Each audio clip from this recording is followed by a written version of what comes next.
Hello, good morning, and welcome to Byju's Exam Prep.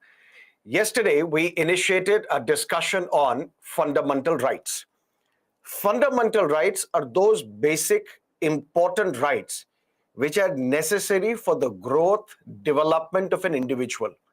Without these rights guaranteed by the Constitution, an individual cannot explore his potential to the maximum capability. Now, these fundamental rights under Part 3 of the Constitution, there we have to discuss Articles 12 to 35. Article 12 talks about the definition of the state. For example, throughout this lecture on fundamental rights, we will come across this term known as the state, against which you can claim your fundamental rights. So if the state is violating your fundamental rights, you can approach the court, knock the doors of the court, and the Supreme Court is the guardian of your fundamental rights. Then Article 13 is a simple article which basically says all laws prior to the commencement of the Constitution, these laws, if they agree with Part 3, if they are in agreement with Part 3, if they are in conformity with Part 3, these laws will continue. If these laws violate fundamental rights, then these laws shall be declared null, void, unconstitutional by the judiciary. But can we delete a fundamental right? Can we modify a fundamental right? Can we abridge a fundamental right? Yes. But that cannot be done through an ordinary law. That cannot be done through an ordinance. That cannot be done by an executive by issuing a rule or a notification. That can only happen if the Parliament enacts a law under Article 368 of the Constitution, which you would know is slightly difficult because it requires special majority. Clear? Now let's look at fundamental rights in great detail. We'll start with first category of fundamental rights, right to equality. And there we'll have to discuss Articles 14 to 18. We'll look at Article 14, then 15, then 16, then 17, then 18. Then right to equality category is over. Then we will look at right to freedom. Then we will look at right against exploitation. Then we will look at right to religion. Then we will discuss cultural and educational rights. And at the end, we will discuss right to constitutional remedies. Shall we start? Let's look at Article 14 of the Constitution. Article 14 basically talks about two things. What are these two things? The state, and now you know what is the definition of the state. The state shall not deny to any person, which means we are not talking about citizens only. We are talking about aliens as well. That means this fundamental right under Article 14 is available to anybody who is within the territory of India, whether you are a citizen or you are a foreigner. The state shall not deny to any person what? Equality before law and equal protection of the laws within the territory of India. Within the territory of India, the state shall not deny two things: equality before law or equal protection of the laws within the territory of India. Now, equality before law and equal protection of the laws may appear similar, may sound similar, but there is a difference, and there is a vast difference. And what is the difference? Equality before law or equal protection of the laws, they do not mean same treatment to everyone. If we give same treatment to everybody, it will lead to an unequal treatment. Unequal treatment in the sense, very simple. There is a class, and in the class there are 100 students. All these 100 students are different. Some would need more hand-holding, some would need more explanation, some would need more care, more attention. Now, if there is a teacher in the class who is giving equal attention to all the students, then this would result in an unequal treatment, because you are giving same amount of attention to a topper, same amount of attention to somebody who is weak in your particular subject. If you give same attention to everybody, although it might appear equality, but it is not equality, it leads to an unequal treatment. That is why those who are similar can be given similar treatment.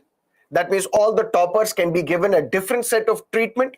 All those who are weak in your particular subject may be given different level of treatment, maybe more hand holding, maybe an extra class, maybe an extra attention, maybe an extra doubt resolution session.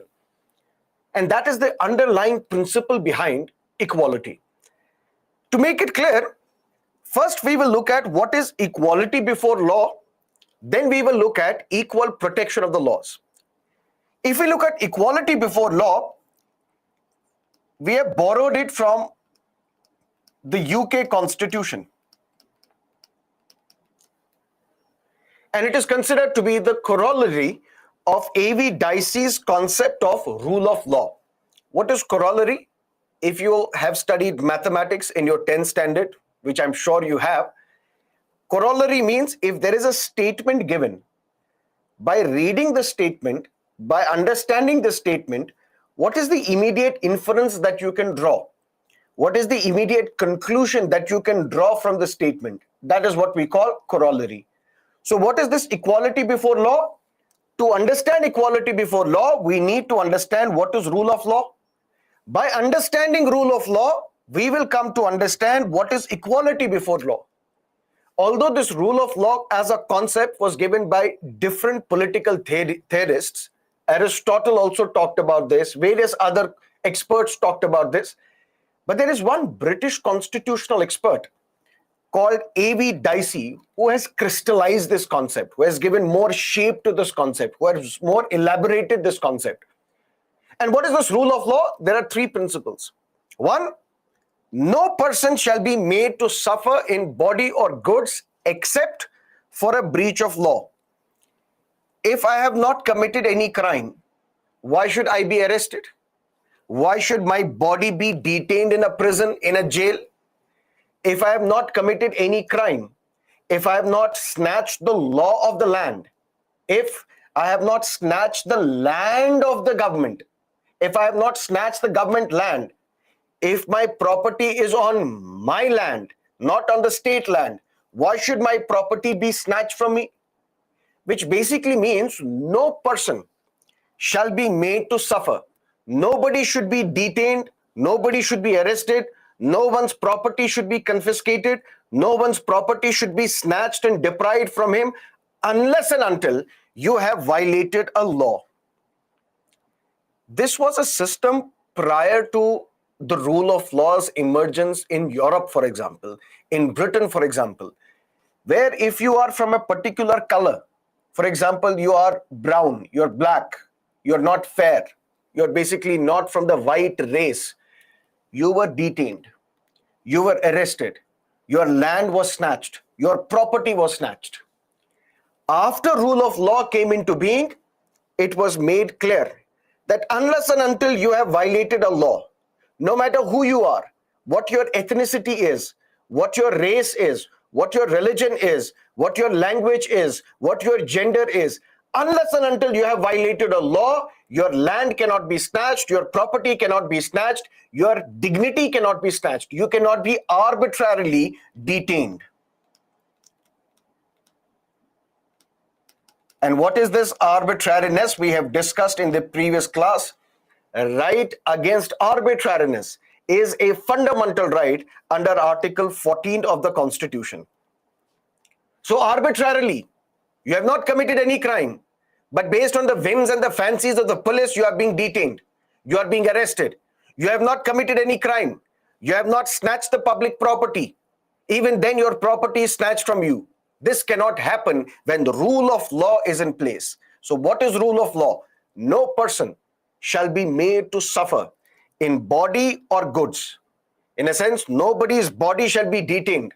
Nobody's property shall be confiscated unless and until you have violated a law, you have breached a law. Number two, a person can sue or be sued. Only blacks, against them case can be filed, or against whites also the case can be filed. Only the men can file a case, not the women. Only the member of the upper class can file a case and not the members of the lower class.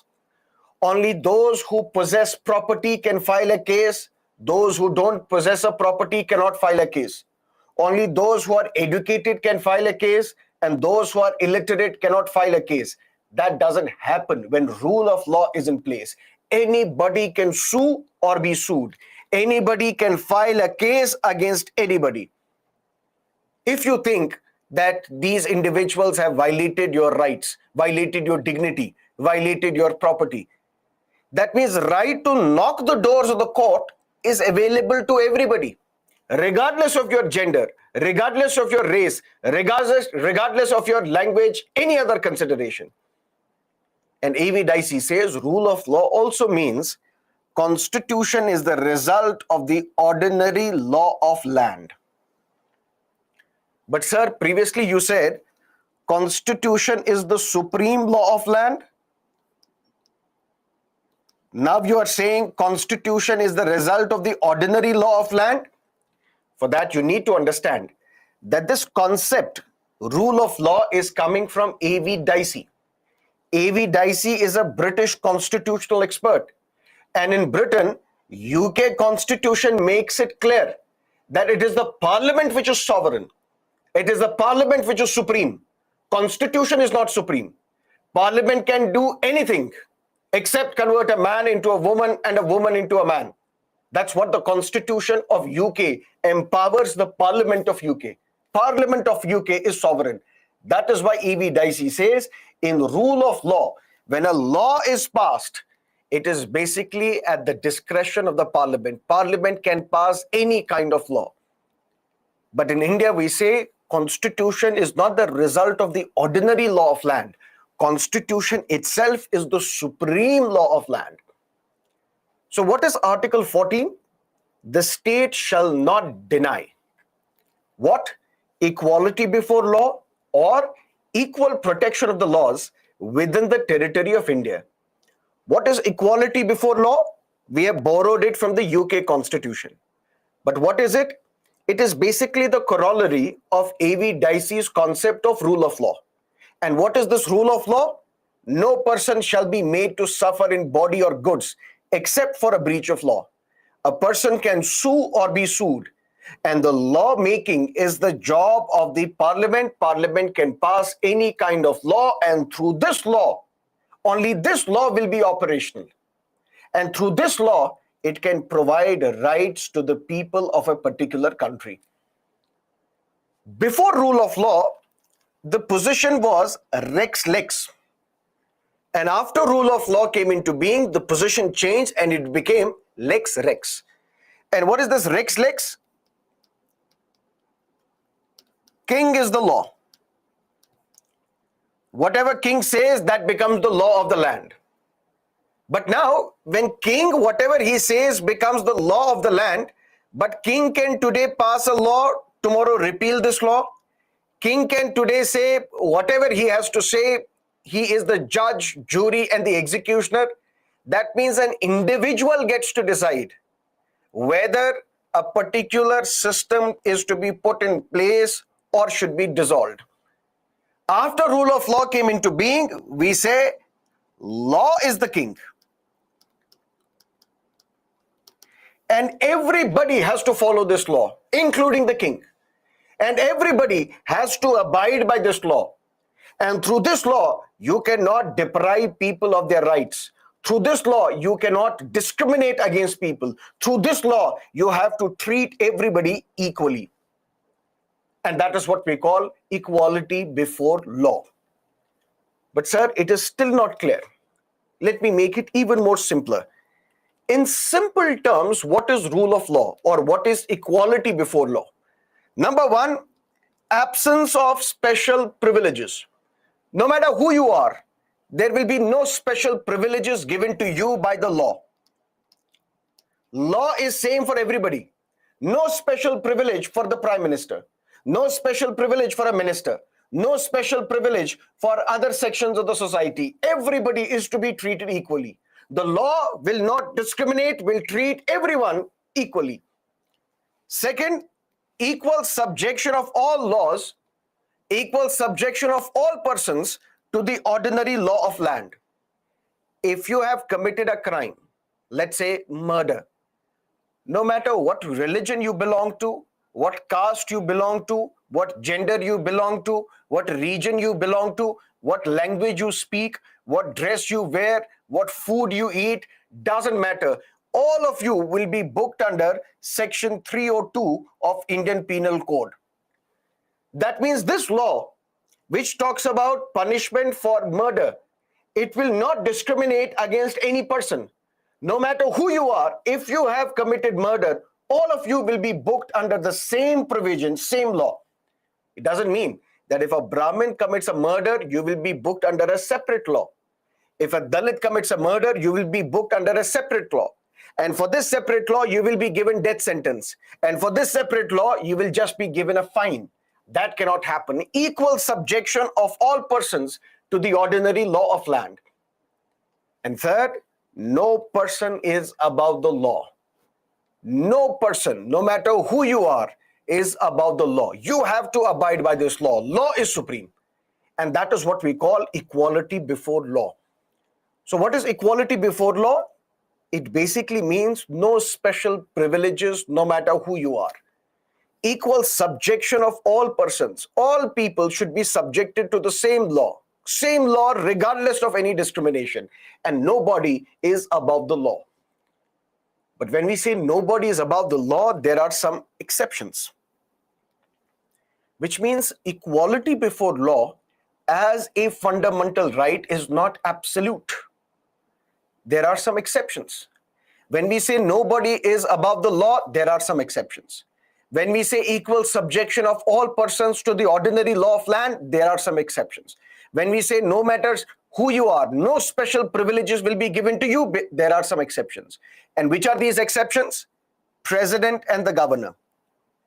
When they discharge their duties, they are not answerable to any court of law with regards to their official functions. What is their official function?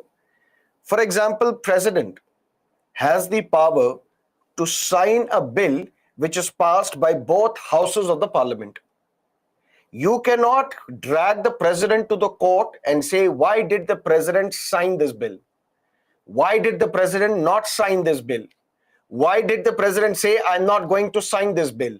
President or the governor is not answerable to any court of law in this country with regards to their official functions. Why? Because there is a convention in Britain. What is the convention? We have to protect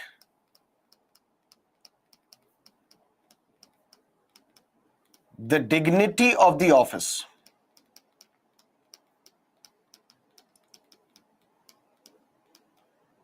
Of the king or queen. For example, the governor, on the advice of the chief minister and council of ministers, can promulgate an ordinance. And we will discuss later what is an ordinance. Ordinance is basically a temporary law, and we will discuss. You cannot approach the court and ask the court, why did the governor issue this ordinance, promulgate this ordinance? That cannot happen. Because when we say law is equal for everybody, no special privileges, no matter who you are, there are some exceptions. Because Article 14 is not absolute. When we say Article 14 is absolute, if we say Article 14 is absolute, that means there are no exceptions. This is a fundamental right for everybody, regardless of any exceptions. But Article 14 is not an absolute fundamental right. It comes under exceptions. Sir, can you make it still clear, even clear, what are these exceptions? For example, in previous classes, I've told you, all the citizens have the freedom of speech and expression. That's what the Constitution says. But the same Constitution imposes restrictions on your fundamental right to free speech. Yes, you can say whatever you have to say, but you cannot violate public order. You cannot incite people to violence. Those are what we call restrictions on your fundamental rights. That means Article 19 is not absolute. If Article 19 was absolute, you could have said anything. Even incited people to violence, even violated public order, even defamed the judiciary, even committed contempt of court, even defamed you, me, or anybody. But right to free speech is not an absolute fundamental right. There are exceptions. Similarly, Article 14, when we say nobody is above the law, there are exceptions. And which are these exceptions? president or the governor, they're not answerable to any court with regards to their official functions. Number one. Number two, no criminal action whatsoever can be initiated against the president or the governor so long as they remain in the office. That means, can the president or the governor of a state commit murder and no case can be filed against them? Yes. Can they commit rape or dacoity and no action can be taken against them? Yes. Why? Because they follow, or we follow, something which is prevalent in Britain, a convention which is prevalent in Britain, which says king does no wrong. When king does no wrong, that means no criminal action can be taken against the president or the governor while they remain in office. For example, we had governor of Rajasthan. He was previously the chief minister of Uttar Pradesh as well. His name was Kalyan Singh. Now, unfortunately, he has passed away. Kalyan Singh was the chief minister of Uttar Pradesh at the time when Babri Masjid was demolished in Ayodhya. He had given an assurance before the court, before the Supreme Court. When the Rath Yatra was started by L.K. Advani, when these car sevaks, they were traveling to Ayodhya and they wanted to destroy Babri Masjid so that on the ruins of Babri Masjid, a mega Ram temple can be constructed at Ayodhya, because there was a belief that Ayodhya is the birthplace of Lord Ram. When these car sevaks were moving closer towards Ayodhya, towards Babri Masjid, matter went to the court. The court sought an assurance from Kalyan Singh. Kalyan Singh said, we will ensure that nobody will destroy Babri Masjid. Nothing will happen to the structure. We will protect it. But he failed to protect. And ultimately, in December 1992, the Babri Masjid was demolished. Then a case was filed against Kalyan Singh on the grounds of contempt of court. Also on the grounds of criminal conspiracy. What is contempt of court?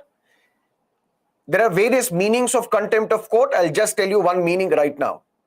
When you give an assurance to the court, when you give a representation before the court, and if you backtrack, if you fail to abide by that, that means you have disobeyed the court.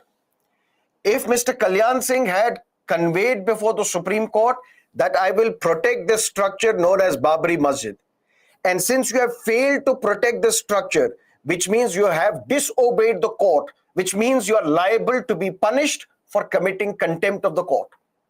This was charge number one. Charge number two was criminal conspiracy. It was argued that Mr. Kalyan Singh is responsible. He has conspired in such a manner that people will come out in large numbers and destroy the structure. So two cases of contempt of court, criminal conspiracy was filed against Kalyan Singh. And this matter continued for a long time. And then Kalyan Singh was appointed as the governor of Rajasthan. And when he was appointed as the governor of Rajasthan, Mr. Kalyan Singh enjoyed immunity. What is immunity? There is COVID-19 virus. And then we have the COVID-19 vaccine.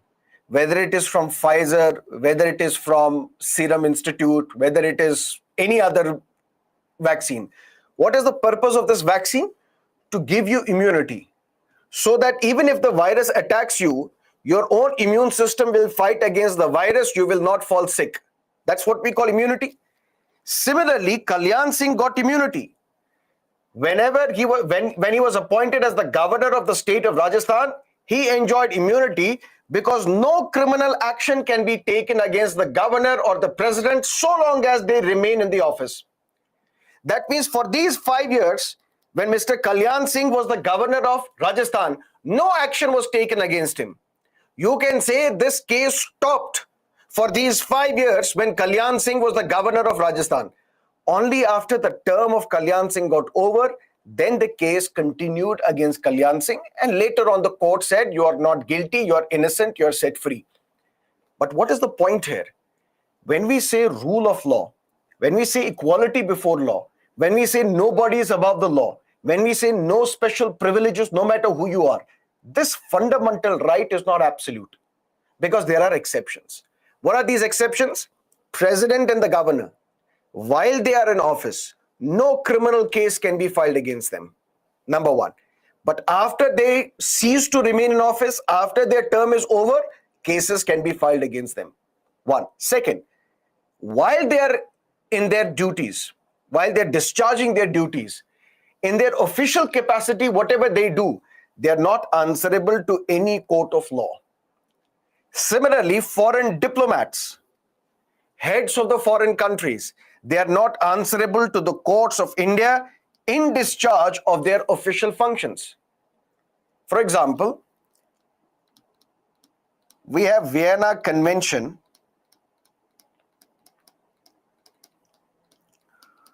on Diplomatic Relations.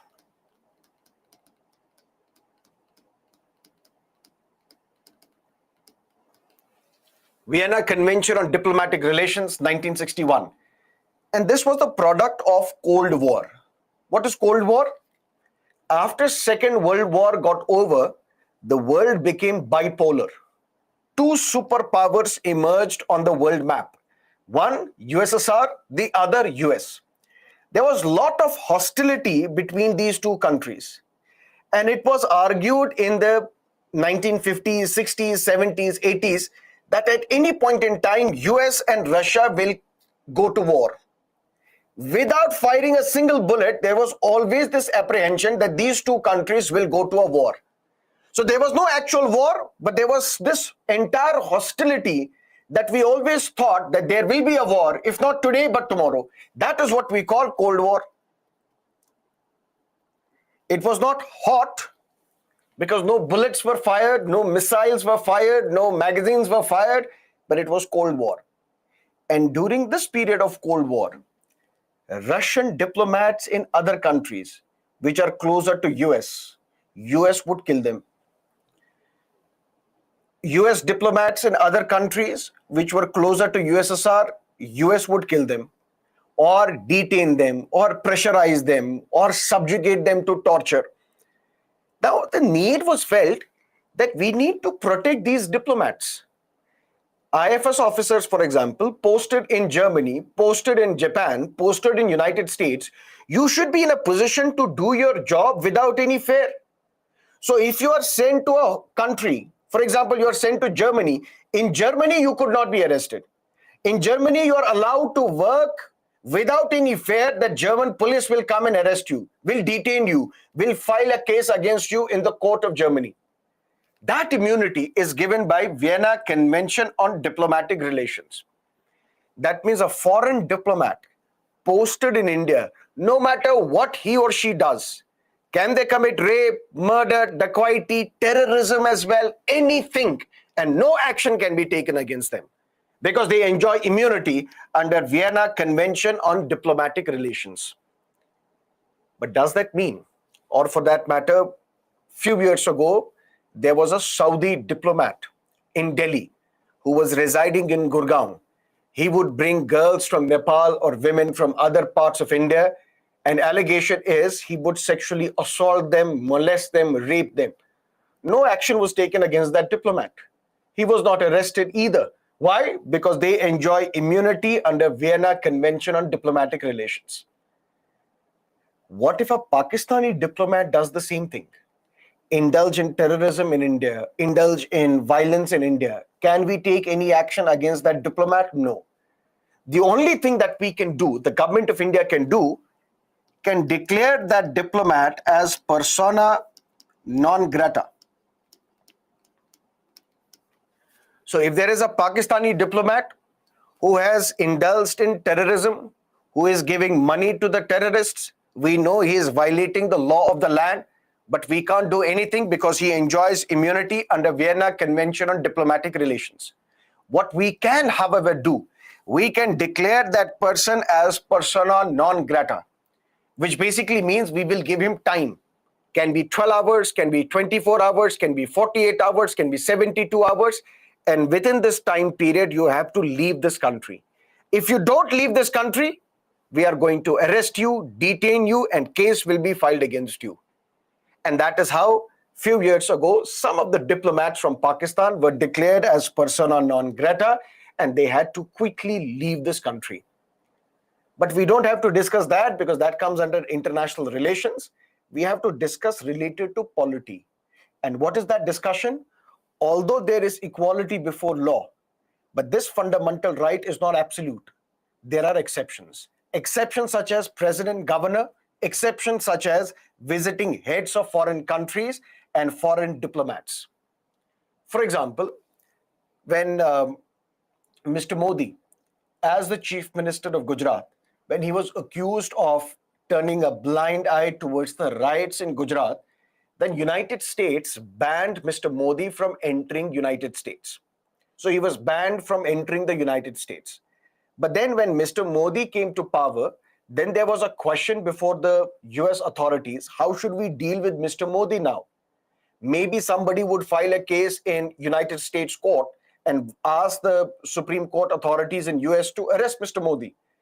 Then the US clarified that Mr. Modi, since he is the head of a government, he enjoys complete immunity. No action can be taken against him while he is in United States. So similarly, if, for example, there is a individual who is a wanted individual, who is a terrorist, but he is becoming the head of the state of Pakistan, when he enters India, he enjoys immunity. Immunity in the sense he cannot be arrested, he cannot be detained. To make it even simpler, if tomorrow Pakistan elects Hafiz Muhammad Saeed as the Prime Minister of Pakistan, he is wanted in India. But if he travels to India on a visit, we cannot arrest him, we cannot detain him because he would enjoy immunity because he is the head of a country. So equality before law, but there are some exceptions. Is that clear? Any questions as of now?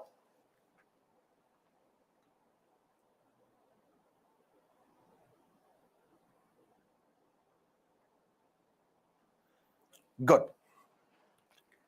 Now, what is then equal protection of the laws? We say equal protection of the law is a positive concept, and we have borrowed this concept from the United States of America. And to understand equal protection of the laws, let's take a look at this picture. Let's take a look at this image. There are three people who are trying to watch a baseball match. Person A, B, C. And from the distance, state is watching them. What is a state? State under Article 12 of the Constitution. The state is not discriminating.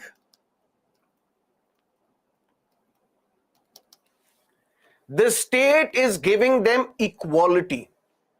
What the state has given them? A tool on which the three people are standing and they're able to watch the match. Is the state practicing something called as equality? Yes. What is equality? Equality basically means that the state will not discriminate against any person. The state will treat everybody equally. So if these three individuals, they wanted to watch a match, a baseball match, all of them are given this tool of similar quality, similar size, similar length and breadth and weight, similar treatment, equal treatment. But when we give equal treatment in this situation, but give equal treatment in a situation which is not equal at all, this person is able to watch the match clearly. He is not even needing this tool. This person is also able to watch the match clearly. But this person is unable to watch the match at all. He is struggling to watch this match. And the state is hands off, is not interfering at all. State says we are practicing equality. We are giving them equal treatment. But if you give equal treatment in an unequal circumstance, it is not equality. It is not justice. It is not what we call equity. Now, if the state is now discriminating, in this situation, the state has to discriminate. But that discrimination is what we call positive discrimination.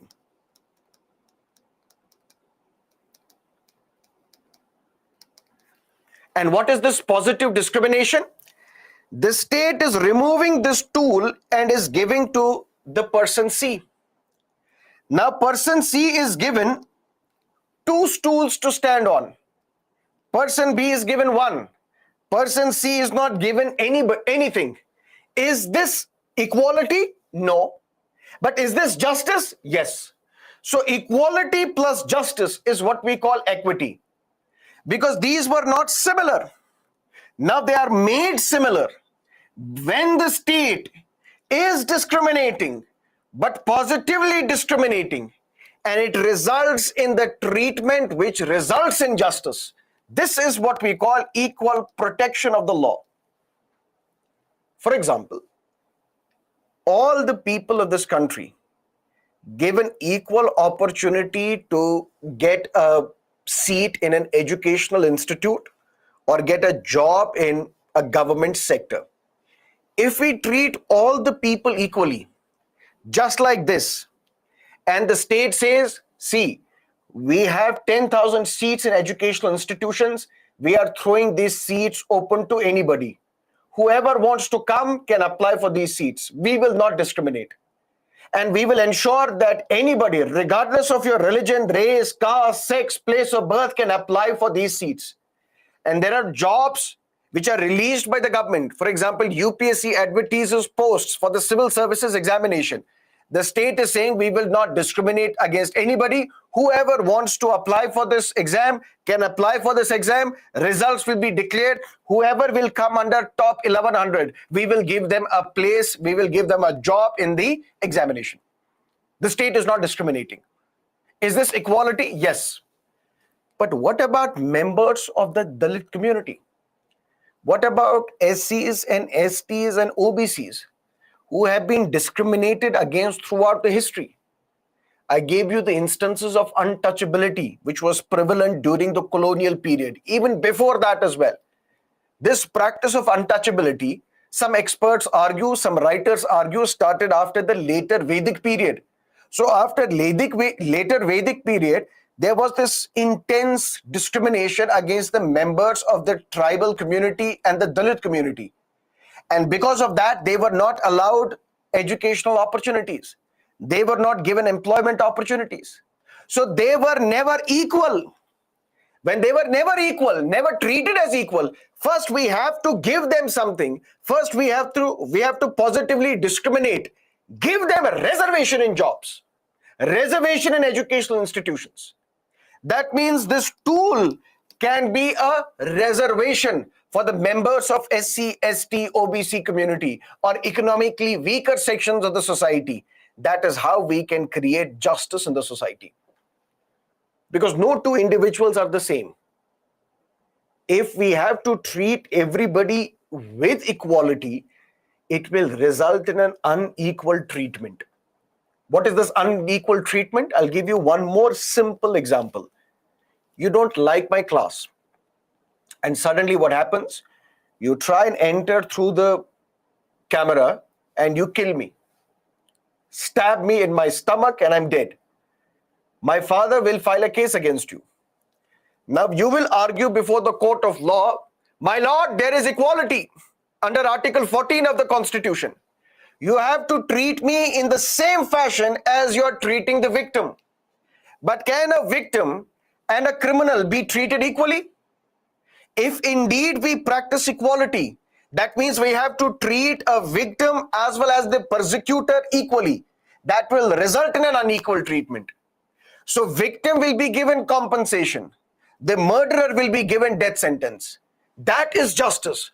So we are treating all the victims similarly. We are treating those who are in dissimilar situation separately. That is equal protection of the law. An equal protection of the law, in simple terms, that among the equals, the law should be equal and equally administered.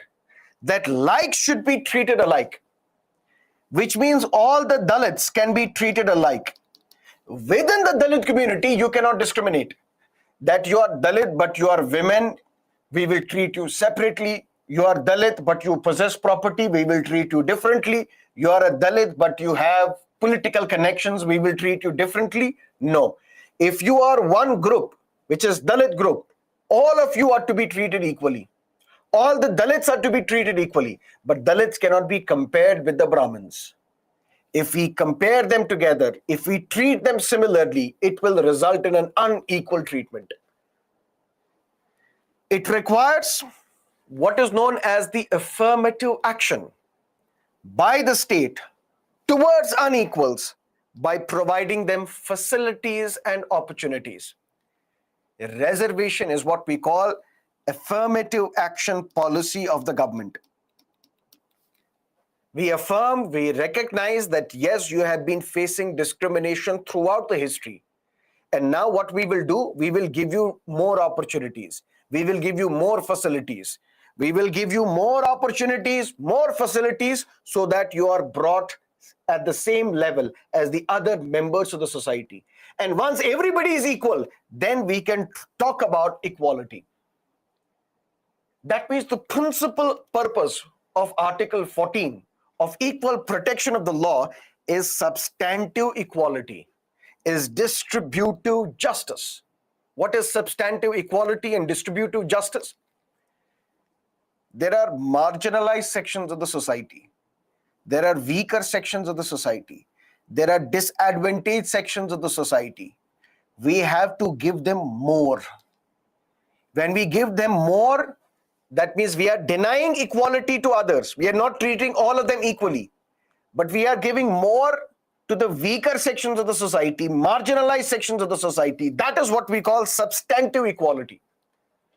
That means we are giving more to those who are unequals, and we are distributing resources, facilities, more in favor of the weaker, marginalized sections of the society. That is the whole point of Article 14. And this different treatment is, for example, progressive taxation. Tomorrow or a few days ago, when the union budget was presented, there are different tax slabs. If you're earning up to 2.5 lakh rupees, if you're earning from 2.5 to 5 lakh, or now 7 lakh under the different tax regime, if you're earning up to 10 lakh, if you're earning up to 20 lakhs, if you're earning more between 50 lakhs to 1 crore, if you're earning between 1 crore to 2 crore, if you're earning 2 crore or more, additional surcharge, additional tax. Can somebody approach the court and say, why 30% tax on me plus 14% of surcharge, and why no tax on others? The court will reject this petition. What are you saying? This is progressive taxation. And this is justified by Article 14 of the Constitution. Likes are to be treated alike. Unlikes cannot be treated alike. We are saying all those who earn above 2 crore rupees, you have to pay additional surcharge. We are not discriminating there. We are not saying for women something else, for men something else, for Dalit something else, for Brahmin something else, for Hindu something else, for Christian something else. We are treating all those who earn above 2 crores equally because they are likes. But we cannot compare those who earn 2 crores with somebody who is earning only 2 lakh rupees. Is this equality? This is substantive equality. Similarly, armed forces are allowed to possess and consume liquor in prohibited areas. Why? Because they have to defend this country. They are working, guarding our territory away from their families. So we need to give them special protection. We need to give them special avenues so that they can kill the boredom. That is why they're allowed to possess and consume liquor even in a prohibited area. And that is justified under Article 14 of the Constitution. Long story short, right to equality as a category. There we have to discuss Articles 14 to 18. Article 14 says the state shall not deny. We know what is a state, who is a state. This state cannot deny. What it cannot deny? Equality before law or equal protection of the laws within the territory of India. Although these two terms, these two phrases may sound similar, may appear similar, but they are different. Different in the sense, equality before law is negative concept. Equal protection of the laws is a positive concept. Why equality before law is negative concept? No special privilege no matter who you are. Equal subjection of all laws. No matter who you are, you're not above the law, but there are some exceptions. President, governor, visiting heads, foreign diplomats. But equal protection of the laws is a positive concept. We have to give more to those who belong to weaker sections of the society because we have to ensure substantive equality. So it's a positive concept where the state is interfering. And the state is interfering to give more to some who belong to weaker sections of the society, to give nothing to those who are already well off. So this distribution makes it justice. And that is at the heart of equal protection of the laws. That is Article 14 of the Constitution. Any questions? Then we will jump to Article 15.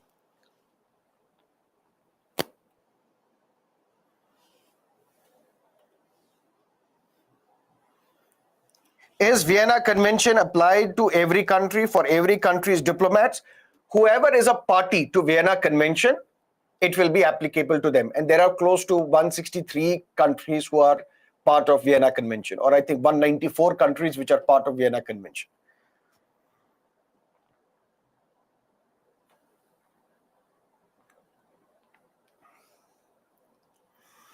Not same punishment for adult and child.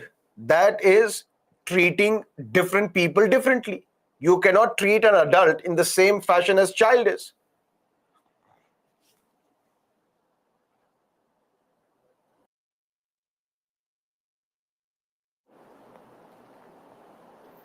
Yes, India is a signatory to Vienna Convention.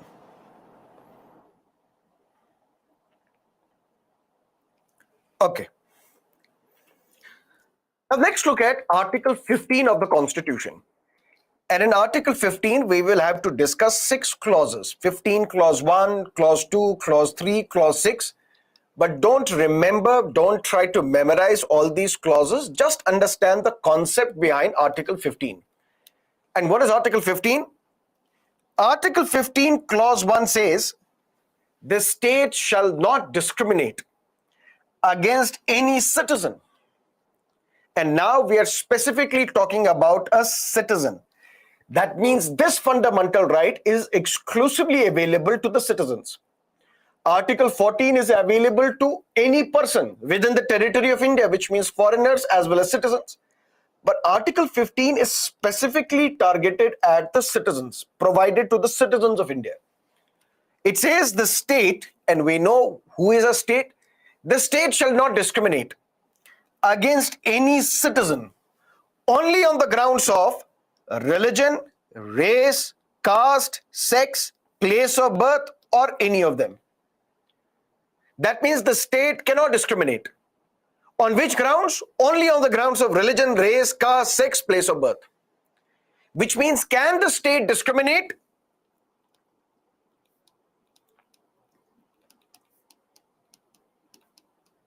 Can the state discriminate? Yes. But then on what grounds? On 6th ground. On 7th ground. On 8th ground. On nth ground. On the basis of which valid discrimination can be made. What is that valid discrimination? Here is an individual who is trying to apply for an educational seat in Jawaharlal Nehru University, JNU, anti-national university, some would call it. But humor aside, you want to apply and get a seat in JNU. Clear? The university authorities deny it. You will not be admitted. You're aghast, angry. Is JNU a state within the meaning of Article 12? Yes. Why? Because number one, it has been created by the state. That means it's a government institution. When it's a government institution, that means it is owned by the government, which basically means it is a state under Article 12. And now you are dragging JNU to the Supreme Court. My lord, JNU has violated my fundamental rights. The Supreme Court says, JNU again? Okay, let's hear this case. Why do you think that JNU has discriminated against you? Sir, they have denied me admission because of my religion. Because I come from this religion, that is why they have denied me admission. Another person would come, sir, me too. They have denied admission to me as well. Why? Because I come from a particular caste. That is why they have denied me admission. Another said, sir, me too. Because I come from a particular race. I come from a tribal area. That is why they have denied me admission. Sir, me too. Because I'm a woman. That's why JNU has denied me admission. Sir, me too.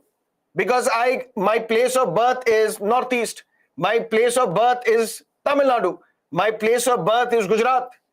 They say that you are from Gujarat, you're closer to Mr. Modi, you're closer to Mr. Adani, we will deny you admission. On these grounds, admission has been denied to us. My lord, you are the protector, guardian of our fundamental rights. Please ensure that our fundamental rights are given back to us.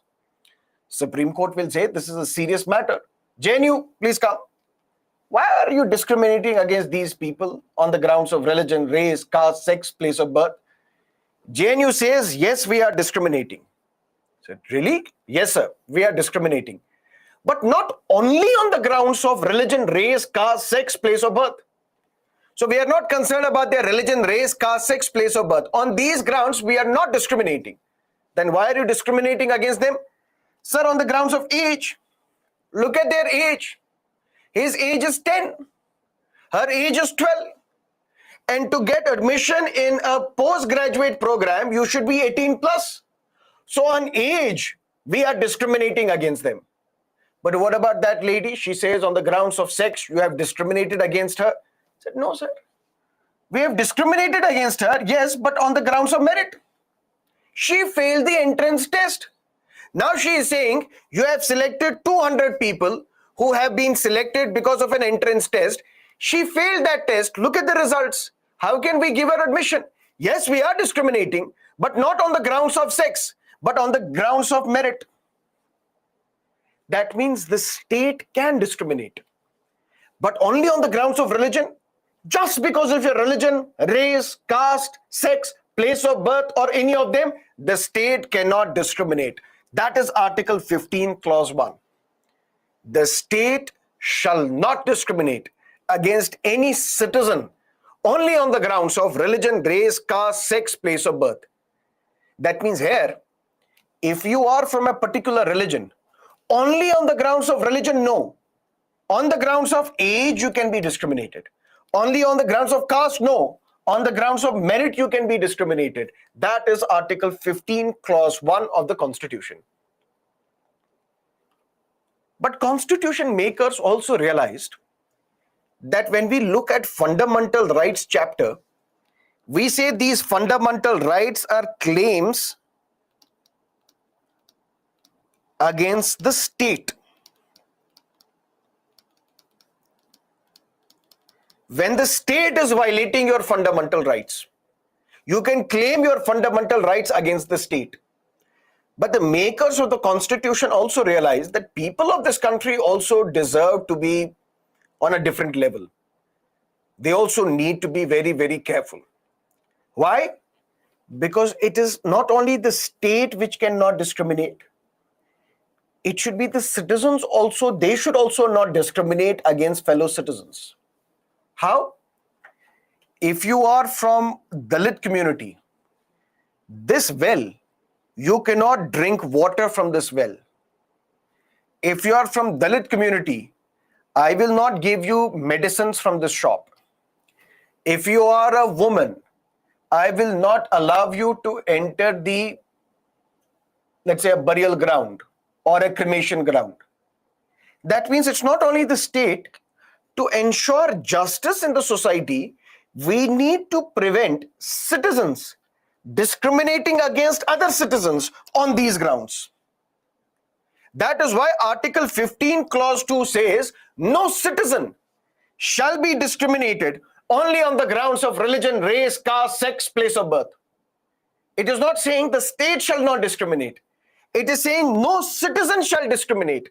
That means this Article 15 Clause 2 is available against citizens as well.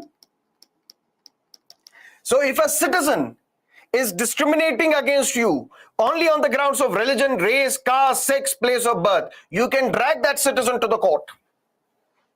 In what matters? When you are trying to access shops, public restaurants, hotels, or places of public employment. When you are trying to access the use of wells, tanks, bathing ghats, roads, places of public resort. When you are trying to access public property, then there can be no discrimination. A fellow citizen cannot discriminate against you. But you might say, sir, I have attended your class. Now I will enter your house. You cannot discriminate against me. Why? Because you cannot discriminate only on the grounds of religion, race, caste, sex, place of birth. Citizen also cannot. I said, my dear, don't teach me constitution. That is only for those properties which are wholly or partly owned by the state or supported by the state. This is my private property. Get out. Get? I will not tell you get out. I'll give you tea, coffee, whatever you want. We'll have a beautiful conversation and then I'll tell you bye-bye. But the point is, Article 15, Clause 1, it says the state shall not discriminate against any citizen only on the grounds of religion, race, caste, sex, place of birth. That means if the state wants to discriminate, it can discriminate on other grounds, not on these grounds. On other grounds, it can discriminate. And what about fellow citizens? You and me, can we discriminate against each other? We cannot discriminate against each other only on the grounds of religion, race, caste, sex, place of birth. When? When you are trying to access public property, when you are trying to access public entertainment parks, when you are trying to access shops, when you are trying to access restaurants, which means I can still discriminate. But not only on the grounds of religion, race, caste, sex, place of birth. I have stopped you from coming to my shop. I will not give you medicine. I will not give you grocery. I'll not give you anything. And you can't even have an app. Blink it. Just blink your eyes and food will be delivered, grocery will be delivered. So you can't access my shop. You go to the court. Have you discriminated against him? Yes. How can you discriminate? He's saying you have discriminated only on the grounds of religion, race, caste, sex, place of birth. Said, my lord, he's suffering from COVID-19. The judge also disappears. So why are you approaching me? COVID-19, pandemic, gone. That means on medical grounds, I can discriminate. Somebody is suffering from leprosy. That is why there are separate colonies for those who are leprosy patients. Yes, the state is discriminating, but not only on the grounds of religion, race, caste, sex, place of birth, but because of medical condition. Somebody is discriminating against you on other grounds, but not only on the grounds of religion, race, caste, sex, place of birth. That is Article 15, Clause 2. Any questions?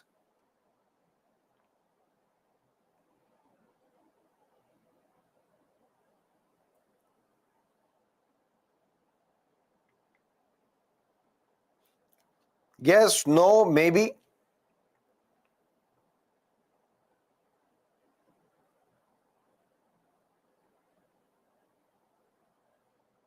Okay. Now, when we say the state shall not discriminate only on the grounds of religion, race, caste, sex, place of birth, even this fundamental right is not absolute. There are some exceptions. Exceptions such as nothing in this article shall prevent the state from making any special provision for the women and children. What does that mean?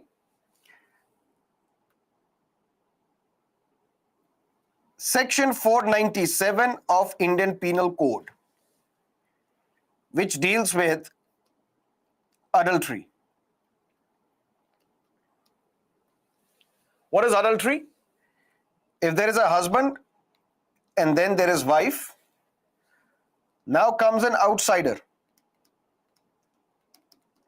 If this outsider indulges in sexual interaction with the wife, then this outsider has committed adultery, which is a crime for which 5 years punishment can be given to this outsider. What will happen to this woman? No action. Nothing will happen to the woman. But if this outsider is indulging in sexual interaction with the wife, but this time with the consent of the husband, with the permission of the husband, then this is not adultery. Why? Because this section 497 of Indian Penal Code said, basically affirmed, that wife is the property of the husband. So if this outsider is snatching the property of the husband, which is the wife, this is the classic case of theft. But if the husband is allowing this outsider to have sexual interaction with his wife, it is not theft because husband is in agreement. But no action will be taken against the wife. In Joseph Shine judgment,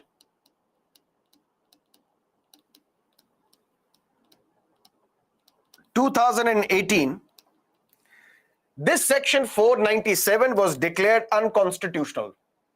Why? Because it violates the dignity of the woman. Because it treats women as a property of the husband, which violates their dignity. As such, this is unconstitutional. But why was the woman previously not punished for adultery? Because at that time there was this notion that man is always a seducer, woman is always a victim. So it is this outsider man who has seduced this woman. The woman is a victim, always a victim. Man is always the seducer. Matter went to the court. In 1954, in Yusuf Abdul Aziz case,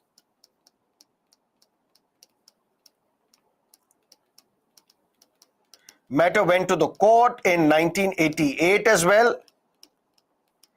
In Revati case,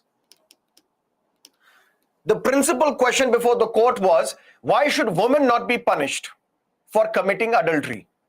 And in both these judgments, the Supreme Court said, no, women should not be prosecuted, women should not be punished, because under Article 15, Clause 3, the state can make special provision for women and children. Because the petitioners in these cases, they argued that, my lord, Article 15 says, state shall not discriminate against its citizens only on the grounds of sex. But here is section 497 of IPC, which is a pre-constitutional law. A pre-constitutional law has to be in agreement with the fundamental rights. Section 497 is not in agreement with fundamental rights. Court asked how? Because this section 497 is discriminating against citizens only on the grounds of sex. Otherwise, there is no other reason. Only on the grounds of sex. Women cannot be arrested for adultery, cannot be prosecuted for committing adultery. Only the outsider man can be prosecuted. So you are discriminating against citizens only on the grounds of sex. The court in both these cases said, no, it is not violation of Article 15 because Article 15 is not an absolute fundamental right. It comes under exceptions. What are these exceptions? Article 15, Clause 3. The state can make special provision for women as well as children. That is why if there is a demand that there should be seats reserved for women in parliament, just because of the sex, can the state discriminate? Yes. Why? Because for women and children, not for man. You can't say now 60% of the seats will be reserved for men in Lok Sabha. Although parliamentarians will pass this law, but this law will not sustain the test of judicial scrutiny because this law would be unconstitutional. You can make special provisions only for women and children, not for man.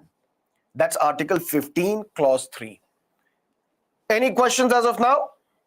Pre-constitutional law means the law which was in force prior to the commencement of the Constitution. Indian Penal Code was enacted in 1860. When was Constitution enacted? 1950. So Indian Penal Code is a pre-constitutional law. We've discussed that yesterday.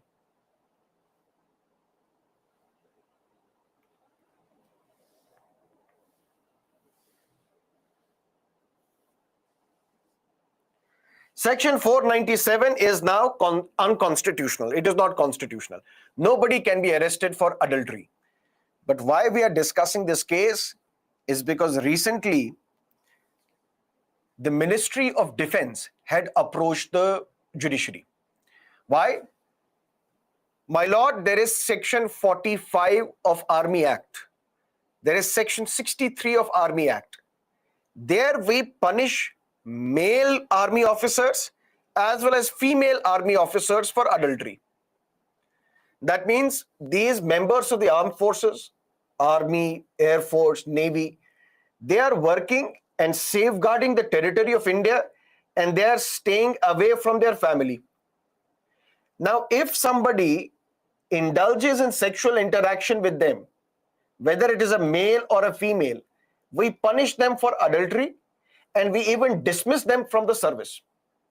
But my lord, in 2018, you have decriminalized adultery. You are saying adultery is no longer a crime.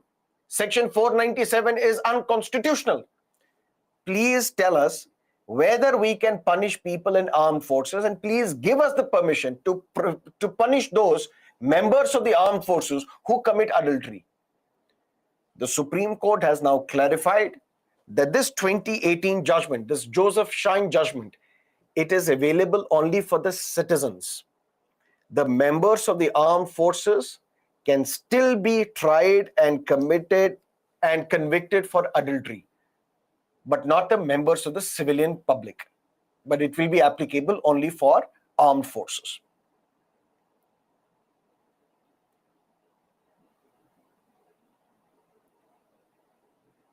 Ripan, what's your question, please?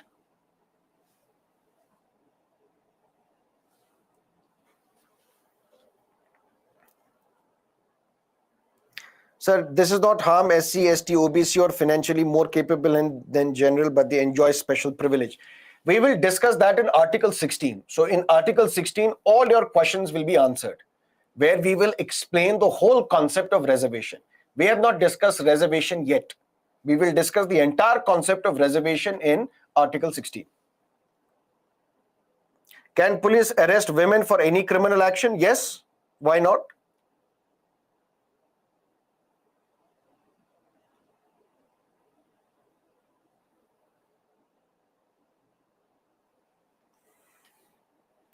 So if wife set an affair, it's not a crime. It's not a crime.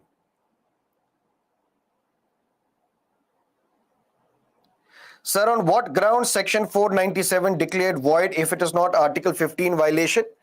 It's violation of Article 21, which talks about right to life and personal liberty, which also means right to dignity. If you are treating a woman as the property of the husband, it violates their dignity. That is why it is unconstitutional.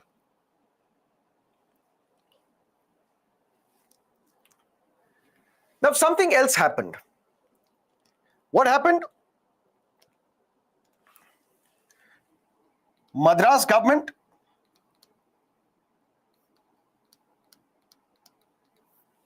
immediately after the commencement of the Constitution in 1950 issued an order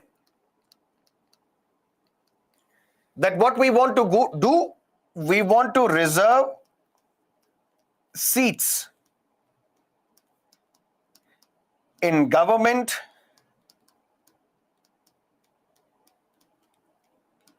engineering and medical colleges for those who belong to SC and ST community.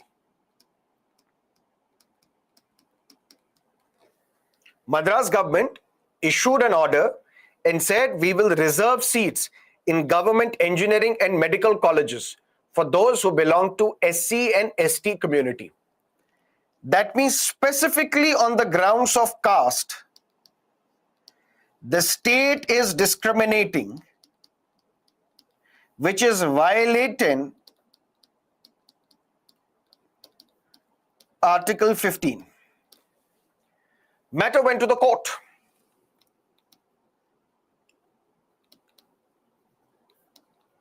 Champak Dorai Rajan versus State of Madras, 1951. My lord, Madras government has issued an order which violates my fundamental right. I am Champak Dorerajan. Which fundamental right has been violated? How fundamental right has been violated? My lord, Article 15, Clause 1, which says the state shall not discriminate against any citizen only on the grounds of caste. How has the Madras government violated Article 15, Clause 1? Because only on the grounds of caste to the members of the SC and ST community, the Madras government is reserving seats in government engineering and medical colleges. The Supreme Court said this Madras government order is unconstitutional. Since you are providing reservation, which means you are discriminating only on the grounds of caste, which is not possible under Article 15, Clause 1. As such, this Madras government order is unconstitutional. When it was declared unconstitutional, that means there can be no reservation in educational institutions, only on the grounds of caste. But then Parliament got together and Parliament decides to amend the Constitution. And now Constitution was amended. Constitution was amended when a law was passed under Article 368. And that is what we call First Constitutional Amendment Act 1951. And this First Constitutional Amendment Act 1951 introduced Article 15 Clause 4 in the Constitution. And Article 15 Clause 4 basically adds another exception. What is the exception? If under Article 15, 1 and 2, there can be no discrimination only on the grounds of religion, race, caste, sex, place of birth, but Article 15, Clause 3 makes an exception that there can be special provision for women and children.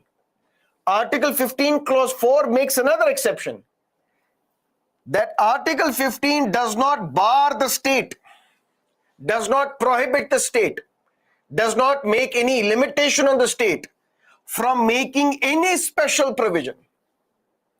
And this any special provision can be anything, can be reservation, can be scholarship. Article 15 does not bar the state from making any special provision for the advancement of those who are socially and educationally backward classes of citizens or SCs and STs. That means Article 15 Clause 4 imposed another exception that yes, the state cannot discriminate only on the grounds of religion, race, caste, sex, place of birth, but the state can. What the state can do? It can make a special provision. What is that special provision? Scholarships. What is that special provision? Reservation. What is that special provision? Free coaching for those who are socially and educationally backward, or those who belong to SC and ST community. And it is because of this Article 15 Clause 4, then the reservation was made possible in educational institutions, in government engineering medical colleges, in government educational institutions for all those who are socially and educationally backward, and those who belong to SC and ST community. What is the social and educational backwardness? Look at our society. Look at our history. Throughout our history, members of the Dalit community, SCs and ST community, they were discriminated against. They were discriminated, and we have discussed various forms of discrimination. When they were discriminated, that means they were not even allowed to apply for schools, get education. That means because they were socially discriminated, they also became educationally disempowered because they were not able to seek educational opportunities. So now this group became socially backward as well as educationally backward. Now for them, we need affirmative action. For them, we need distributive justice. For them, we need to fairly distribute the resources that are available in the state. And for them, we will provide them special provision. Maybe scholarships, maybe free coaching, maybe reservation. And this reservation became possible under Article 15(4) of the Constitution. Now you may have a question. Sir, how is it possible? Sir, what? Sir, how can you amend the Constitution and abridge a fundamental right, modify a fundamental right? And I've told you that as well. You cannot modify a fundamental right through an ordinary law, but you can modify a fundamental right only through a Constitutional Amendment Act under Article 368 of the Constitution. And using Article 368, Constitution was amended for the first time in 1951 when Article 15 Clause 4 was added to the Constitution. Clear? But then over a period of time, this reservation was provided only for the members of SC and ST community. Then came OBCs, other backward classes. And these other backward classes, they were also provided reservation.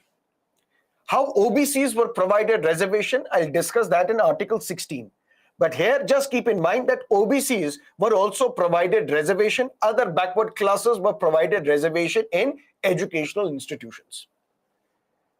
But originally, this reservation was provided only in government schools, government colleges, government educational institutions. Now the demand was that we need this reservation not only in government, but also in private institutions. And in private institution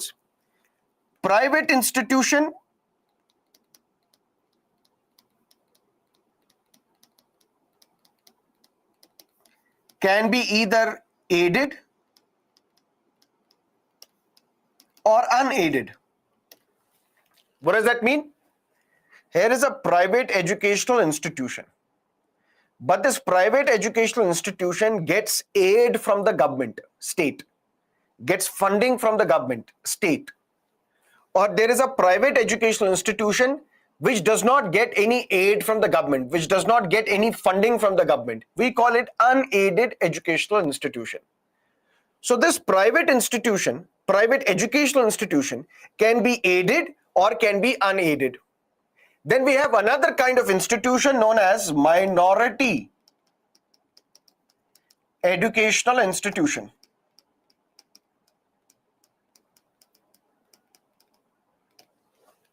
These minority educational institutions are protected under Article 30 of the Constitution. For example, which are these minorities? Muslims, Christians, Buddhists, Jains, Parsis, Sikhs. These are the 6 religious minorities. These are the 6 minorities. If these minorities establish educational institutions, we call them minority educational institutions. Clear? Now the demand was that if we are providing reservation in only government educational institutions, we need to extend this reservation to private sector as well. We need to expand this reservation to private sector as well. And for that, another time, Constitution was amended. Because previously you could have provided only for government institutions. Now you have to specifically mention that we are providing it for private institutions as well. That is how 93rd Constitutional Amendment Act was passed in the year 2005. UPA government was in power and Article 15 Clause 5 was added to the Constitution. And it is this Article 15 Clause 5 which says, now for these backward classes of citizens, for those who are socially and educationally backward, for those who belong to SC and ST community, for those who belong to the OBC category, all of them will be provided reservation in educational institutions. But this educational institution can be government, can be a private as well, can be private aided institution or private unaided institution. The only type of institution, the only category and kind of educational institution which is kept out of the reservation system, these are minority institutions. In minority educational institutions, there will be no caste-based reservation. There will be no reservation for SCs, STs, OBCs. but there will be reservation in all educational institutions, whether government or private, whether aided private or unaided private, for all those who are socially and educationally backward, including SCs, including STs, and 2 years later, in 2007, OBCs were also provided reservation. Which means, as of now, we have close to 15% reservation for SCs. We have close to 7.5% reservation for STs, and we have 27% reservation for OBCs, which means close to 49.5% reservation on the grounds of social and educational backwardness. But when it comes to purely research-based institutes, such as TIFR, Tata Institute for Fundamental Research, there will be no reservation for OBCs. But be that as it may, something else happened in 2019. 103rd Constitutional Amendment Act was passed, and now seats were reserved. Up to 10% seats were reserved for those who belong to economically weaker sections of the society.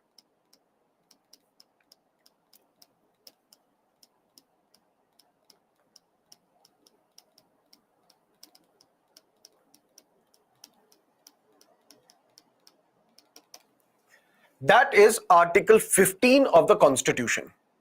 So what is Article 15? Let's summarize. Article 15, Clause 1. You don't have to remember clauses. Just understand the concept. I'll still go clause by clause so that there is continuity, there is clarity. Article 15, Clause 1 says, the state shall not discriminate against any citizen only on the grounds of religion, race, caste, sex, place of birth. That means, can the state discriminate? Yes. But on what grounds? Grounds other than religion, race, caste, sex, place of birth. Not just the state, fellow citizens also cannot discriminate against their fellow citizens only on the grounds of religion, race, caste, sex, place of birth. When these citizens try to access public property, try to access shops, try to access means of entertainment, try to access public wells, public ghats, burial grounds, cremation grounds. But if there is no discrimination only on the grounds of religion, race, caste, sex, place of birth, this fundamental right is not absolute, because there are exceptions. Exceptions are for women and children, special provisions can be made. Exceptions are for those who are socially and educationally backward, special provisions can be made. That means those who are from SC and ST community, they will be provided reservation. Then this reservation was initially provided for government institutions. Now this reservation was to be extended to private institutions as well. So reservation got extended to private institutions as well, whether aided or unaided. The only kind of institution which is kept out of the reservation system, caste-based reservation, are the minority educational institutions. That is why, if you look at Lingayats of Karnataka, they have been for a long time demanding minority status. They're saying, we are not Hindus. You give us the separate religion status, and you also give us the minority status. Why? One principal objective of why there is a demand from various sections asking for a minority status is that we will be able to establish educational institutions for our own community. And in these educational institutions, minority educational institutions, there is no reservation for SCs, STs, OBCs. And then in 2019, apart from social and educational backwardness, another criteria was introduced in the Constitution. And the criteria was economically weaker sections of the society. Now, if 15% seats are reserved for SCs, 7.5% are reserved for STs, 27% are reserved for OBCs, not more than 10% shall be reserved for those who are from economically weaker sections of the society. Whether this is good or bad, we will discuss this after the break, when we will talk about Article 16 of the Constitution. Any questions as of now?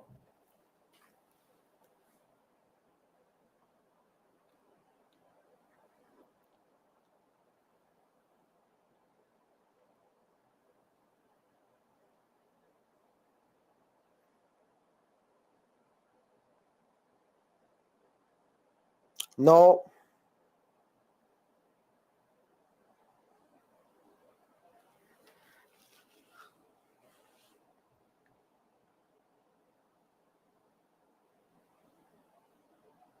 Amrit, what's your doubt, please? What is the person can sue or be sued?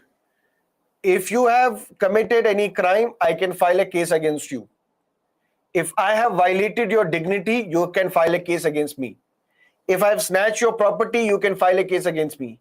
If I have snatched your property, you can file a case against me. Which means the right to knock the doors of the court are open for all. Anybody can approach the court. The doors of the court are not open only for the rich, affluent sections of the society. The doors are open for anybody. Clear?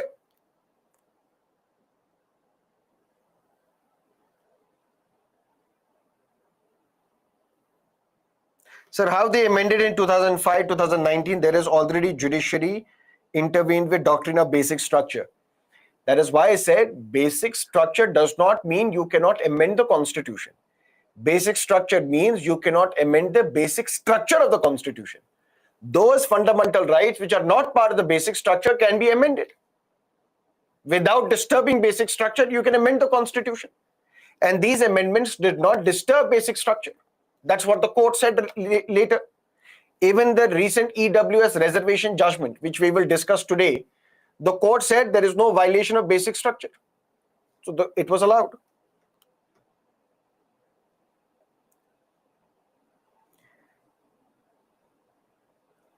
Amrit, or just Pakistanis, but what is your question? Persona non grata. Persona non grata is applicable to those who come under Vienna Convention. Yes, it's not only applicable for Pakistanis. Any diplomat who has violated the law in this country, and we don't want that diplomat to stay in India, we can declare them as persona non grata. We will give them a time period, and within that time period, they have to leave this country. Article 15, Clause 4 provided reservation for those who are socially and educationally backward, which means SCs and STs. Clear? But only in government institutions. Then 15 Clause 4 was added to provide reservation for those who are socially and educationally backward in all institutions, whether government or private, whether aided or unaided, except the minority educational institutions. Then in 2007, the government, by passing a law known as Central Educational Institutes Reservation of Seats Act, they said even OBCs are socially and educationally backward. And OBCs should be given reservation in government institutions, in private institutions, whether aided or unaided, except the minority institutions. And then in 2019, Article 15, Clause 6 provided reservation to economically weaker sections of the society.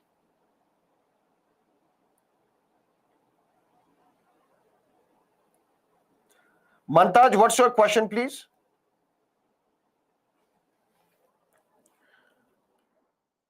We'll discuss Article 16 when we meet at 7:45 a.m. See you on the other side of the break.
Now let's get started and look at Article 16 of the Constitution.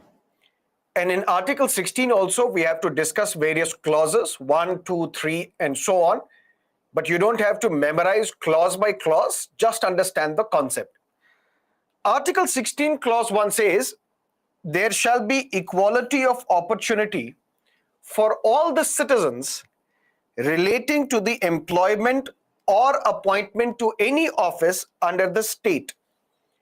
Which means every single citizen of this country, which means this fundamental right is also not available to aliens.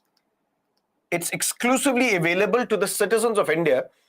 All the citizens of India, whenever the state, and you know the definition of the state under Article 12, whenever the state is announcing jobs, advertising posts, and in all these appointments, there should be equality of opportunity to all the citizens to get these jobs. To make it even clear, Article 16, Clause 2 says, no citizen shall, only on the grounds of religion, race, caste, sex, place of birth, but two more grounds have been added now, descent, residence, or any of them, be ineligible for or discriminated against in respect of any employment or office under the state. What does that mean? No citizen can be discriminated or can be made ineligible. So you are from a particular religion, race, caste, sex, place of birth, residence, or descent. Whether you are a citizen of India by birth or you are a citizen of India by descent, no matter what you are, on these grounds, you cannot be made ineligible to apply for government jobs. Just because you are from these particular grounds, religion, race, caste, sex, place of birth, descent, residence, you cannot be ineligible to apply for a job, or you cannot be discriminated against. On these grounds, there can be no discrimination whatsoever. Which means if at all there has to be discrimination, if at all the state has to discriminate, there must exist an 8th ground,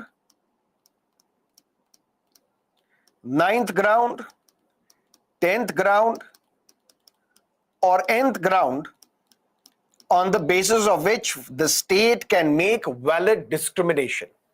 What does that mean? You applied for the civil services examination and you want to become an IAS or an IPS or an IFS or an IRS officer, which is an employment or an office under the state.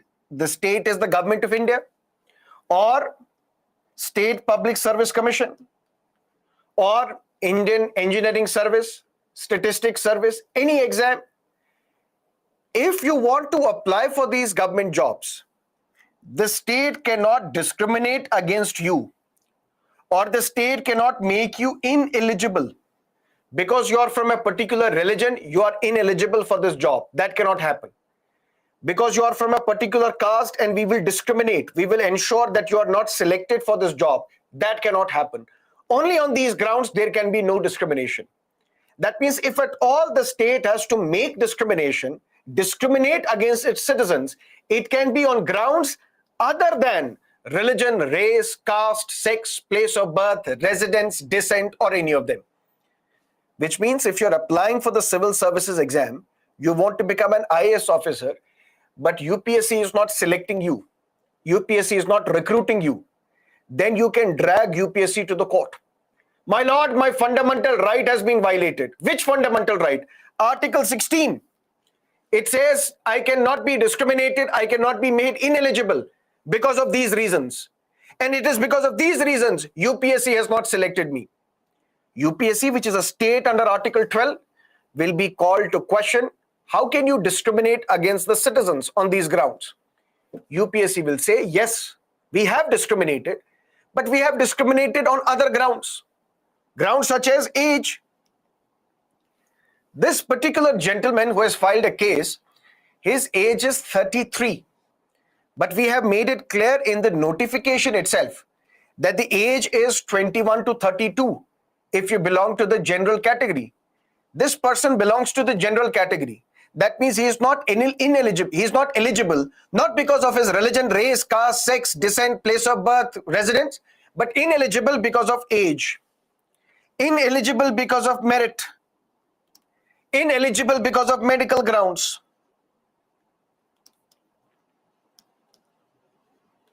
Medical grounds, for example, if you want to become an IPS officer, for that you should not be suffering from flat foot. So look at the feet that you have. There is some curve. If it is flat, you are ineligible for IPS. That means you can't say I have been discriminated against only on the grounds of religion, race, caste, sex, place of birth, descent, residence, but you have been discriminated on medical grounds. You may be discriminated on other grounds. For example, there is a report by Intelligence Bureau. There is a report by intelligence agencies that you are basically the enemy of India. You have basically indulged in violence. You have indulged in terrorism, for which you were convicted by the court previously as well.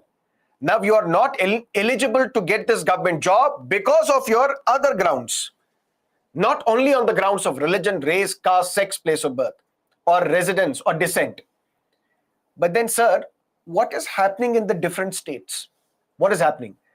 Sir, there are various states, when they advertise jobs under the State Public Service Commission, for example, Karnataka, for example, Madhya Pradesh, for example, various states in India, they reserve some of these jobs for their own people, for their own residents.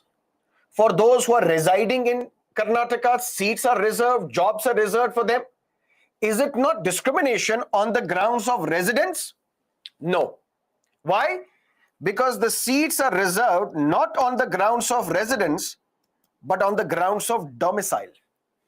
And we have discussed in the previous class, when we discussed citizenship, what is the difference between the residence and domicile? Residence mean I am from Delhi, I'm staying in Karnataka, I'm residing in Karnataka. Just because I'm residing in Karnataka, that does not mean I become the domicile of Karnataka. I have to reside in Karnataka for an indefinite period, let's say 15 years, so that my intention is to reside in Karnataka for an indefinite period. Then I become the domicile of Karnataka. And then for the domiciles of Karnataka, seats can be reserved in government jobs. Long story short, Article 16 talks about equality of opportunity when it comes to public employment. That means when the government advertises posts, invites applications for government jobs, there should be equal opportunity to all the citizens of India to get this government job. And Constitution says no citizen shall be discriminated only on the grounds of religion, race, caste, sex, place of birth, descent, or residence. On these grounds, there can be no discrimination. Which means if the state has to discriminate, there must exist other grounds other than those mentioned under Article 16. Which means on age there can be discrimination, on merit there can be discrimination, on medical grounds there can be discrimination, on other grounds there can be discrimination, but not only on the grounds of religion, race, caste, sex, place of birth, descent, or residence. Is that clear? Now, just like other fundamental rights, which we have discussed till now, 14, 15, this fundamental right, Article 16, also is not absolute. Absolute in the sense, there are exceptions. What are exceptions? Exceptions such as Article 371 capital J. For example, what is Article 371 capital J? It was introduced into the Constitution by 98th Constitutional Amendment Act. That means it was amended to the Constitution, added to the Constitution by the 98th Constitutional Amendment Act. What this Article 371 capital J talks about? That there are 6 backward districts where in Hyderabad, Karnataka region, Which are these 6 backward districts? You don't have to remember, but very briefly here. For example, Bidar, Gulbarga, Raichur, Bellary. There are 6 backward districts in Hyderabad, Karnataka region. Clear? And if you want to apply for a government job, if you want to apply for a state job, that means the job which is announced by the state government of Karnataka, or for that matter, State Public Service Commission of Karnataka, you should be the resident of these 6 backward districts. Only the residents of these 6 backward districts will get government jobs at the state level in these 6 backward districts of Hyderabad, Karnataka region. Which means, what is Parliament doing? Parliament is pronouncing residence as a qualification for a government job. In Article 16, we say there can be no discrimination only on the grounds of residence. But this fundamental right is not absolute. There is an exception. The exception is Parliament may by law. What Parliament can do? It can pass a law. What is the law? 98th Constitutional Amendment Act. What it inserted into the Constitution? Article 371 capital J. Through this article, what happened? Residence was made a qualification for a job. That means if there are 6 backward districts of Hyderabad, Karnataka region, if you want to apply for a government job in these areas, in these 6 districts, you should be the resident of these 6 districts. That means residence is the qualification for this job. And you need to understand 2 things. One, this power is given only to the Parliament center, not to the states. Otherwise, all states will say, we will pass a law, only those who are the residents of Karnataka, they will get jobs in Karnataka. Only those who are the residents of Bihar, they will get jobs in Bihar. Then how can we implement the beautiful objective of the Constitution, which is mentioned in the preamble, known as fraternity? That means we are then creating different countries within this big country called India. That means we will not allow people from other states to get jobs in your state. That violates the principle of fraternity. That is why this power is given only to the Parliament, not to the state legislature. And this reservation, in a sense, this residence as a qualification to become an officer, to get a government job, is only at the state level, not with regards to the union appointments, which basically means that Article 371 capital J provides residence as a qualification.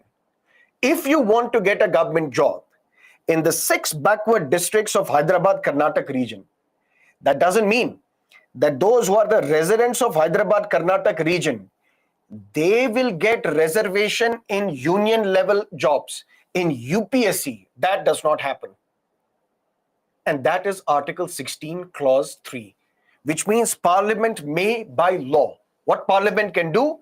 It can prescribe residence as a qualification for certain jobs in a state, not at the central level, but only at the state level. For example, we used to have mulki rules in Telangana, in Hyderabad, for example.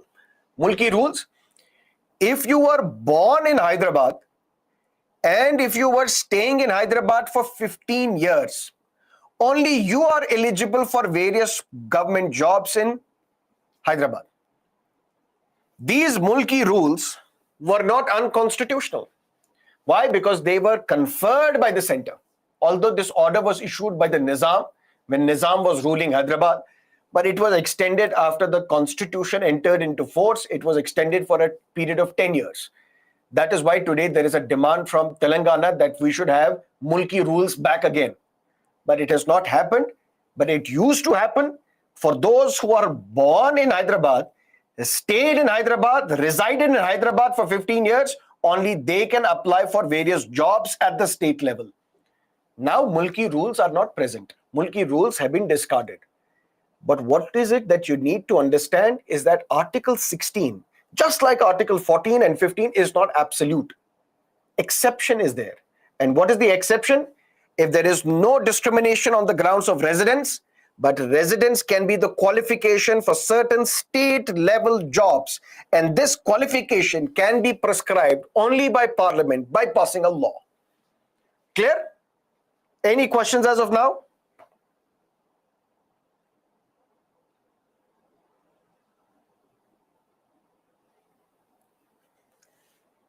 Good. Now something else. Article 16, Clause 4. Similar to Article 15, Clause 4, there was no provision of reservation for SCs and STs in educational institutions.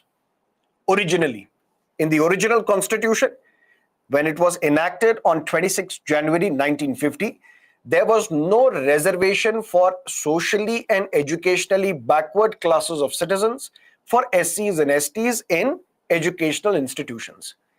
This reservation was provided through the Act of the Parliament. This reservation was provided when the Constitution was amended in 1951. But there was always reservation.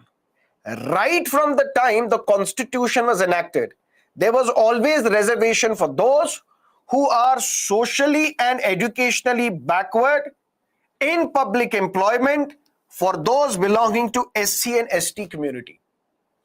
That means Article 16, Clause 4, which was present in the original Constitution when it was enacted on 26 January 1950, this Article 16, Clause 4 basically provided another exception. What is the exception? If there can be equality of opportunity in public employment, if there can be no discrimination when it comes to the matters related to public employment, but there can be reservation. The state is empowered to reserve seats. For whom? For those who are backward. Who are these backward people? Members belonging to SC and ST community, if they are not adequately represented in the services. If their proportion if their representation is not adequate, if the number of SCs and STs in government jobs are less, way below their population, then the state can reserve seats for the members belonging to SC and ST community. And for that, 15% reservation was provided to SCs, 7.5% was provided to the members of the ST community. Clear? Let's now look at something else. 1975, emergency was imposed in India. Srimati Indira Gandhi was the Prime Minister. When emergency was imposed, after that, 2 years later, there were elections in India, 1977, and the Congress party lost the election. And Janata Party came to power.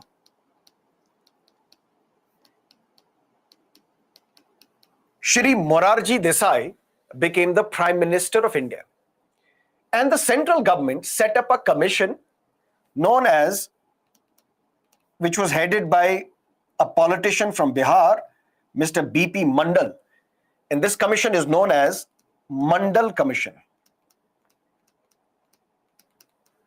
Mandal Commission was asked, can you please identify? Mandal Commission said, what? Those who are socially and educationally backward.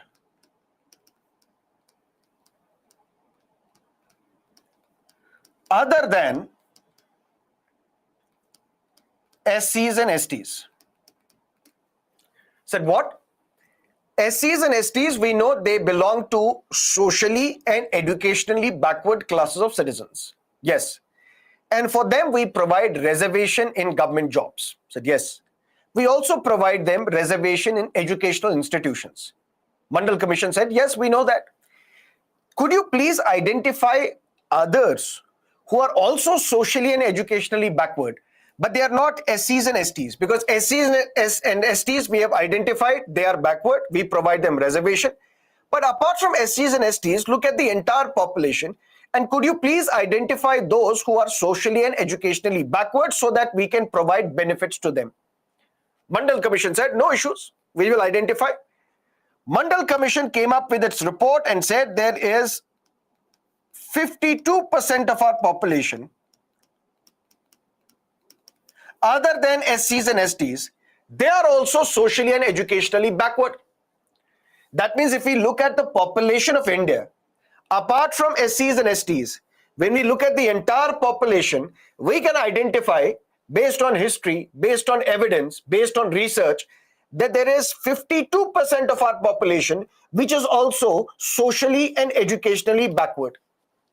And Mandal Commission said we will call them OBCs. What is OBC? Other backward classes, other than SCs and STs. And Mandal Commission said for these OBCs, 27% seats shall be reserved. There should be 27% reservation for OBCs, for other backward classes, in government jobs, in educational institutions as well. Janata Party lost power. Srimati Indira Gandhi came to power. She did not act on this report. She kept the report in a refrigerator, on a back burner. She did not implement this report. Indira Gandhi was assassinated. Her son, Rajiv Gandhi, became the prime minister. He also did not implement this report. And Rajiv Gandhi then got embroiled in a controversy known as the Bofors. There were guns, Bofors guns, which were imported by India, and it was argued that there is an element of corruption involved. Some kickbacks were given, some money was given, some bribe was given.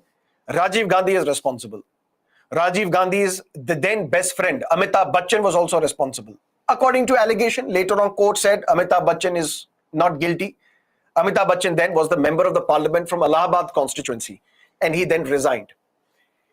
Rajiv Gandhi had a defense minister. His name was Vishwanath Pratap Singh. VP Singh. VP Singh was the defense minister when corruption allegations were raised in the Bofors case against Rajiv Gandhi, against some members of the government, against Amitabh Bachchan. VP Singh resigned. And he launched a movement against corruption. Just like Anna Hazare, Arvind Kejriwal launched a movement against corruption in 2011. In a similar fashion, VP Singh also launched a movement against corruption. And then in 1989, when elections were held, no political party got the majority. But VP Singh, who has now started a different political party, he got a good number of seats because he was viewed as a messiah of the people against corruption. And VP Singh was supported by two political opposites, BJP and the communists. Just like today, when all political parties are trying to come together against the BJP because BJP is a formidable political force. At that time, it was Congress which was a formidable political force. Today, if opposition is trying to come together so that BJP does not come to power, in the similar fashion, opposition then, they work together so that Congress does not come to power. And this time, VP Singh was supported by the BJP, by the communists as well. You become the Prime Minister of India. And VP Singh became the Prime Minister. When VP Singh became the Prime Minister, he realized that I may not survive for long because I'm supported by two opposite political ideologies. BJP is a right-wing political party, communists are left-wing political party. He wanted to leave his legacy so that even after decades, people will talk about VP Singh, just like we are talking about VP Singh today. And what VP Singh did, he implemented the Mandal Commission recommendations. Implemented Mandal Commission recommendations and gave 27% reservation for OBCs in public employment in government educational institutions. Then BJP was in a fix. Why? Because BJP then, if not today, BJP then was viewed as a political party belonging to the upper castes, belonging to the Brahmins or the Thakurs, the upper castes of the Hindu community. And who were the beneficiaries of the Mandal Commission? Yadavs, Kurmis, others who belonged to other sections of the society, weaker sections of the society. They were not upper castes or upper sections of the Hindu community. The BJP was in a fix. Either we should support Mandal, then we will lose our vote bank, which is the upper castes of the Hindu society, or we will go back to Mandir. What is mandir? We should construct a mega Ram temple at the disputed site at Ayodhya. And Lal Krishna Advani, he started a Rath Yatra from Odisha, and he wanted to create an awareness so that a mega Ram temple is constructed at the disputed site at Ayodhya. And the BJP withdrew support to the VP Singh government. VP Singh government fell. When VP Singh government fell, in came Congress again, but this time Rajiv Gandhi was unfortunately assassinated. PV Narasimha Rao became the Prime Minister. PV Narasimha Rao said, what should I do? 15% reservation for SCs, 7.5% reservation for STs. Now what has VP Singh done? 27% reservation for other backward classes, OBCs. I also want to make a mark. I also want to leave a legacy. I will provide 10% reservation to the poor, to economically weaker sections of the society. When this Mandal Commission report was implemented, when reservation was announced for OBCs, there were massive protests in different parts of the country. Violent protests at the Delhi University. In fact, there was a Delhi University student who later on became very popular, but after his death, unfortunately, who self-immolated himself, who burnt himself alive. His name was Goswami. Not the other Goswami, still alive, still screaming at the top of his voice every 9 o'clock because the nation wants to know. But be that as it may, massive protests in different parts of the country. And then there was one lady advocate, lady lawyer. Her name was Indra Sani. What Indra Sani did, she filed a petition before the court, challenging the constitutional validity of OBC reservation, challenging the constitutional validity of this 10% reservation for the economically weaker sections of the society, the poor sections of the society. And now the 9-judge bench of the Supreme Court had to decide whether this OBC reservation is constitutional or unconstitutional.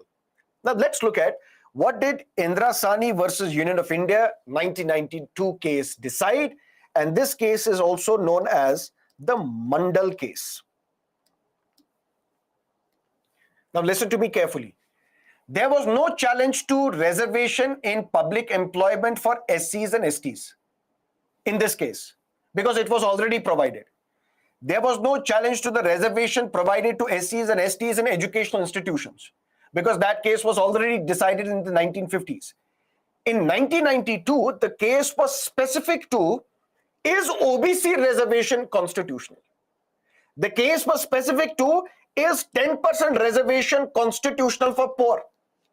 Why? Because Constitution makes it clear under Article 15, under Article 16 as well, that the state shall provide benefit for those who are socially and educationally backward. Economic backwardness is not a criteria mentioned in the Constitution. Constitution empowers the state to provide reservation or to provide benefit, which can be scholarship, which can be free coaching, which can be reservation, but for those who belong to socially and educationally backward classes of citizens, not economically backward classes of citizens.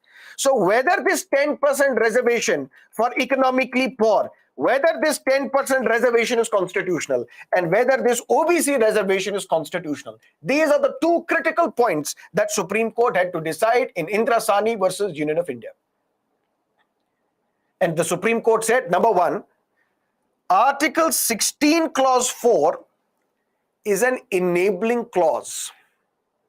Enable clause in the sense, it is Article 16 Clause 4 which enables reservation.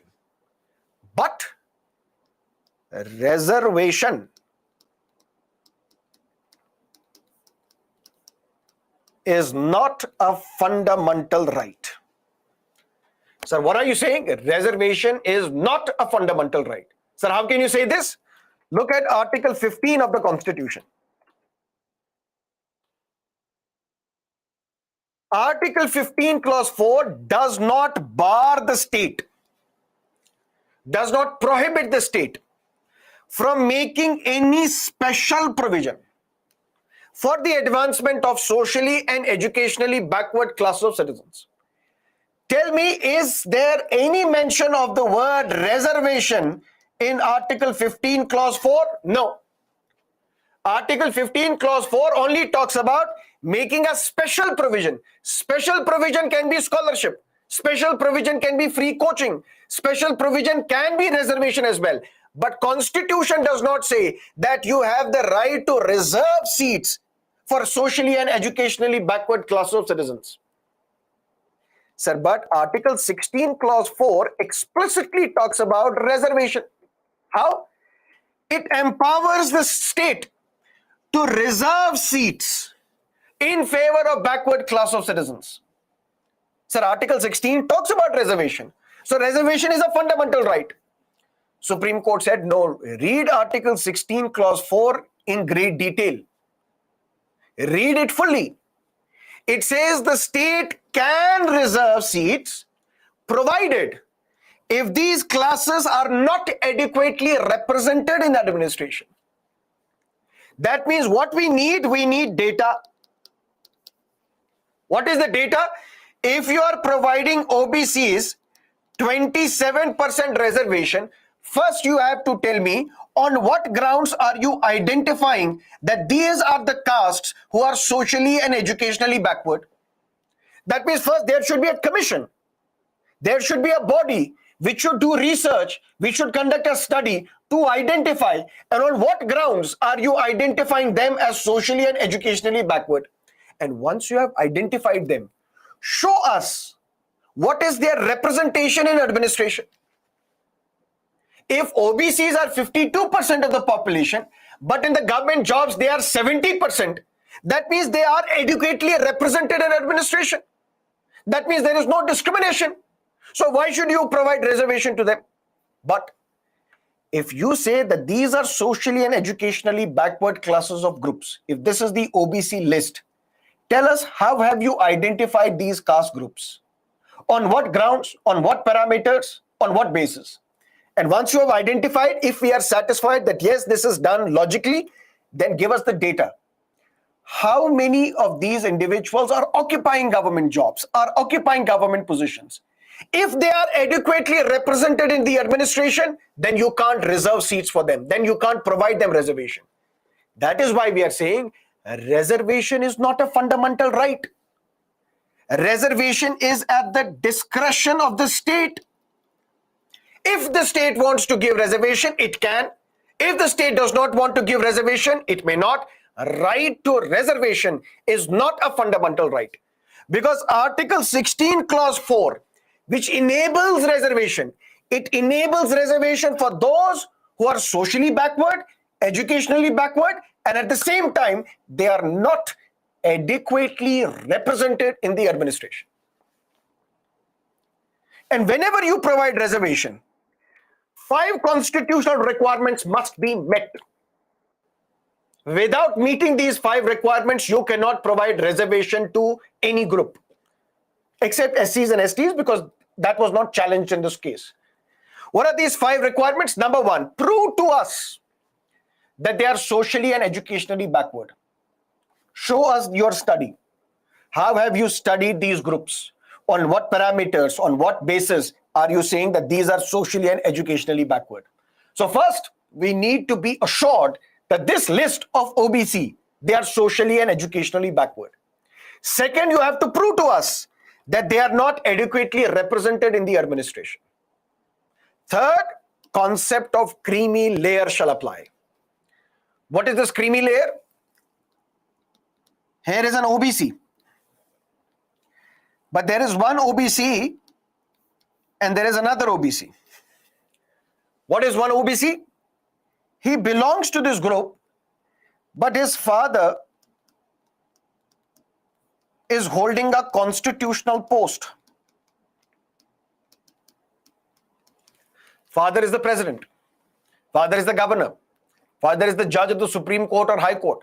Father is the CAG, holding a constitutional post. You belong to creamy layer, no reservation to you. If you are holding land which is more than 5 acres, you belong to creamy layer, no reservation for you. If your annual family income is 8 lakhs, initially it was 2.5 lakhs, then it was raised to 5 lakhs, then it was raised to 6 lakhs, now it is raised to 8 lakhs. And now if you belong to OBC, but your father is holding a constitutional post, or if you hold an agricultural land which is more than 5 acres, or if you own a property in a municipal area which is more than 1000 square feet, if your annual family income is 8 lakhs, then you belong to creamy layer, no reservation to you. That means reservation can be given to only those OBCs who belong to non-creamy layer. So the Supreme Court said, yes, OBC reservation is constitutional. You can provide reservation to the OBCs. But keep in mind, right to reservation is not a fundamental right. Reservation can be given at the discretion of the state. If the state wants to give reservation, it can. If the state does not, you cannot force the state to give reservation. And even if OBC reservation is constitutional, you will have to satisfy 5 constitutional requirements. Number 1, prove to us that they are socially and educationally backward. Prove to us that they are not adequately represented in the administration.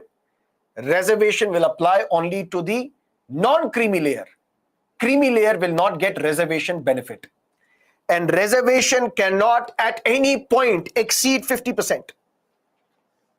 That means if there are 100 seats, 100 jobs advertised, 15 can be reserved for SCs, 7.5 can be reserved for STs, 27 can be reserved for OBCs. Maximum reservation can be 50. It cannot be more than 50. Except in unusual circumstances.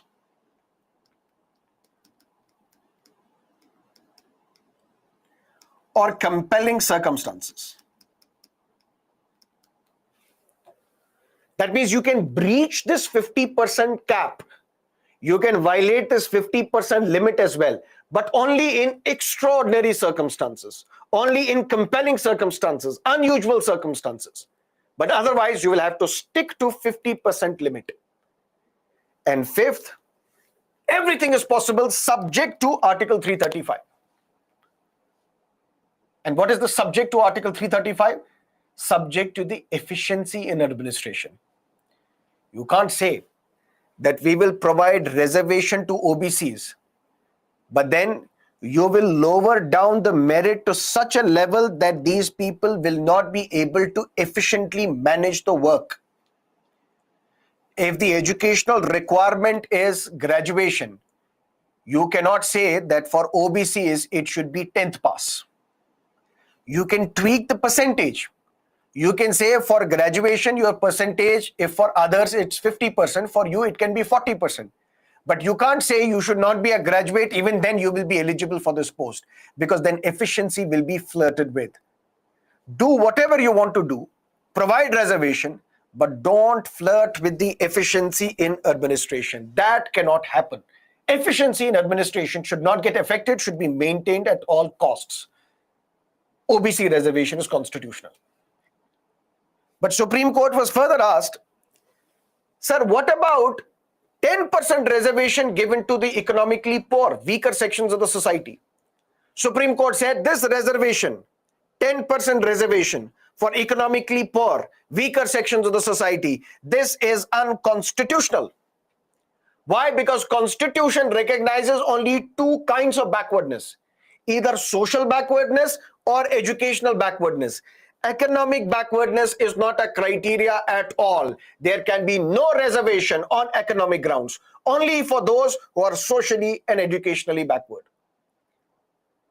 Supreme Court went a step further. Supreme Court said, again, reservation can only be at the level of the entry, only at the entry level, not at the time of promotions.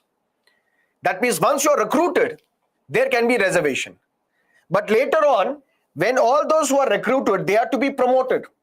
For example, 10 people are to be promoted. In these 10 people, we will not have reservation. Once you're recruited, you're recruited. On the basis of reservation, you are recruited, that means no discrimination. But after that, there shall be no reservation, there is no reservation in promotion. That is what Supreme Court said in Indira Sani versus Union of India, 1992 case. OBC reservation is constitutional, but subject to 5 requirements. But there can be no reservation in promotion, and there can be no reservation for economically weaker sections of the society, poor sections of the society. When the Supreme Court said that there can be no reservation in promotion, Parliament got together again. Parliament amended the constitution again. Article 16(4) capital A was provided, inserted into the constitution. 77th Constitutional Amendment Act was passed. The year was 1995, and it is this 77th Constitutional Amendment Act. It is this Article 16(4) capital A which provides reservation and promotion for those who are SCs and STs. So if the Supreme Court said there can be no reservation and promotion, reservation only at the time of the entry, reservation only at the time of the recruitment, there can be no reservation and promotion, Parliament said, so what? We will come together, we will amend the constitution. 77th Constitutional Amendment Act was passed, and reservation and promotion was provided to the members of the SC and ST community. Not for OBCs, but only for SCs and STs, there is reservation and promotion. Matter went to the court again. My lord, I have a case. I said, what case? Sir, in 1992, you said there can be no reservation and promotion. I said, yes. Do you know what Parliament has done? What? Sir, they have amended the constitution. Really? Yes, sir. 77th Amendment, 1995. They have inserted Article 16(4) capital A to the constitution. Sir, please declare that unconstitutional. I said, okay, come to us. The government, what have you done? Sir, we have amended the constitution. Why? Sir, Article 368 gives us the power to amend the constitution. We have done that. But why? Sir, we want to provide social justice. Why? Sir, we want to provide reservation and promotion to SCs and STs. But why? Sir, there is discrimination against them. Sir, how are you saying this? Sir, even if they are recruited, but then they are not promoted to the higher level. So only those who are members of upper castes, they are promoted because they are being victimized. Whenever a member of the SC and ST community is recruited in government jobs on the basis of reservation, then the entire work culture is forced in such a manner that they are not allowed to grow, they are not promoted. So there is a discrimination against them when it comes to the matters related to promotion. Said, okay, prove it. Sir, what are you saying? Prove it. Sir, what? Prove that they have been discriminated. Sir, what we have to do then? First, you have to prove us that SCs and STs are socially and educationally backward. But that is something that we proved in the last case, in Indira Sani case. That was for OBCs. SCs and STs were not challenged at that time. There was no challenge to SC-ST reservation. Indira Sani judgment was specifically to ask and answer whether OBC reservation is constitutional. You have to provide reservation to SCs and STs if they are socially and educationally backward. Prove that they are socially and educationally backward. Okay, sir, we will prove it. Second, prove to us that they are not adequately represented in public employment. Sir, what does that mean? You're saying that they are recruited, but there is discrimination, they are not promoted. Show us that data. That of all these people who are recruited on the basis of reservation, what is the percentage of them who are not being promoted? If we can see that, yes, there is a definite, deliberate discrimination against them when it comes to matters related to promotion, we have no problem, but give us the data. Said, okay, sir, I will come up with the data. Well, listen, but don't flirt with the efficiency in administration. Do not randomly promote members of the SC and ST community without. You don't have to promote them, and if it affects efficiency in administration, we will not allow. So promote in a decent manner, not randomly, because you have to ensure efficiency in administration. Give us these 3 documents and we will give a go ahead to reservation and promotion. And then the government provided, whenever reservation and promotion is to be provided for SCs and STs, They have to explain that they are socially and educationally backward. They're not adequately represented when it comes to promotion, and we will not violate the efficiency in administration. And now there is reservation and promotion also for the members of SC and ST community. There is no reservation and promotion for OBCs. There is reservation and promotion for SCs and STs. So what have we discussed as of now? Article 16 talks about equality of opportunity in public employment, which means the state shall not discriminate against its citizens only on the grounds of religion, race, caste, sex, place of birth, descent, residence. On these grounds alone, there can be no discrimination. Which means if the state has to discriminate, there must exist other grounds other than these grounds. But then just like other fundamental rights, this fundamental right also is not absolute. That means there are some exceptions. What are the exceptions? If there is no reservation, if there is no discrimination on the grounds of residence can be a qualification for certain state posts. But who can impose this residence as a qualification? Parliament, not the state legislature. Similarly, if there is no discrimination only on the grounds of caste, but there can be discrimination for those who are socially and educationally backward. And that is how we have provided reservation in public employment to SCs and STs, then provided reservation in public employment to OBCs, then provided reservation in promotion to the members of the SC and ST community. But there is no reservation and promotion for OBCs. Then something else happened. Jarnail Singh versus Lakshmi Narayan Gupta, 2018. This judgment, which was authored by Justice Rohinton Fali Nariman, this judgment said, okay, there is reservation and promotion for SCs and STs, but there we will have to implement creamy layer. When it comes to OBCs, all OBCs are not given reservation. Only those who belong to non-creamy layer, they get reservation benefit. But when it comes to reservation for SCs and STs, there is no such thing as creamy layer. There is no such thing as non-creamy layer. All SCs and STs, they get reservation regardless of their economic criteria.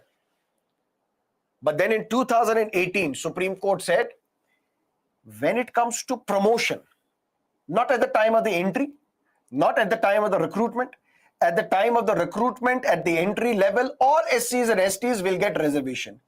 But only those will get reservation and promotion, those who belong to non-creamy layer amongst SCs and STs. So in SCs and STs, you also have creamy layer, non-creamy layer. And those who are from non-creamy layer, only they will get the reservation benefit in promotion, not the members of the creamy layer. That is the current status. That means in promotion, only the non-creamy layer SCs and STs get the promotion, not the members of the creamy layer SCs and STs. Something else happened. Mukesh Kumar versus State of Uttarakhand, 2020. Uttarakhand government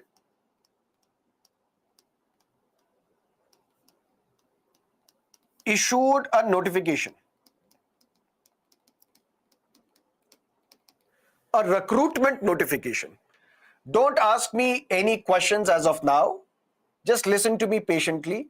Once Article 16 is over, I am sure you will have no doubts. Even if there are doubts, we will discuss them later. Right now, sit back, relax.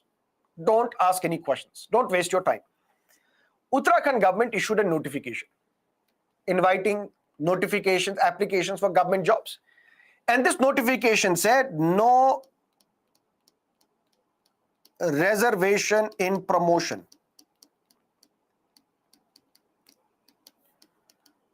for SCs and STs. Uttarakhand government issued a notification inviting application for government jobs, and in this notification it mentioned that there shall be no reservation and promotion for SCs and STs. Matter went to the Uttarakhand High Court.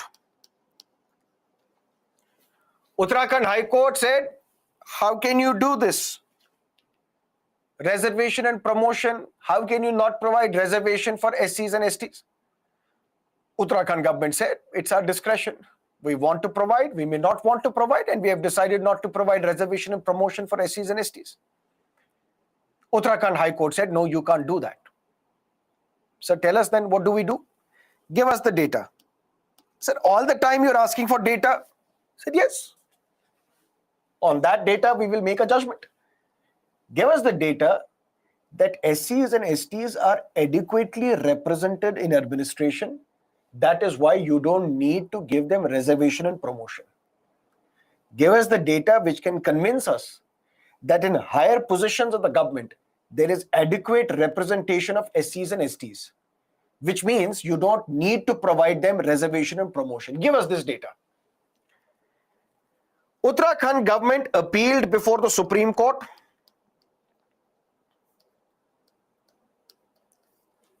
In the case Mukesh Kumar versus State of Uttarakhand 2020, Supreme Court said High Court is wrong. High Court should not have asked for data. Why? Because reservation is not a fundamental right. When reservation is not a fundamental right, that means reservation is at the discretion of the state. If the state wants to give reservation, it can. If the state does not want to give reservation, you cannot force the state to give reservation. So when the reservation is not a fundamental right, why are you seeking details from the state? They have decided that we will not provide reservation and promotion for SCs and STs. You can't force them.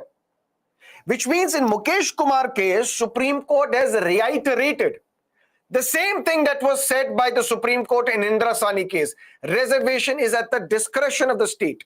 Reservation is not a fundamental right. Something else happened. Marathas were given reservation. Marathas in Maharashtra. Marathas are closer to 32% of the population in Maharashtra.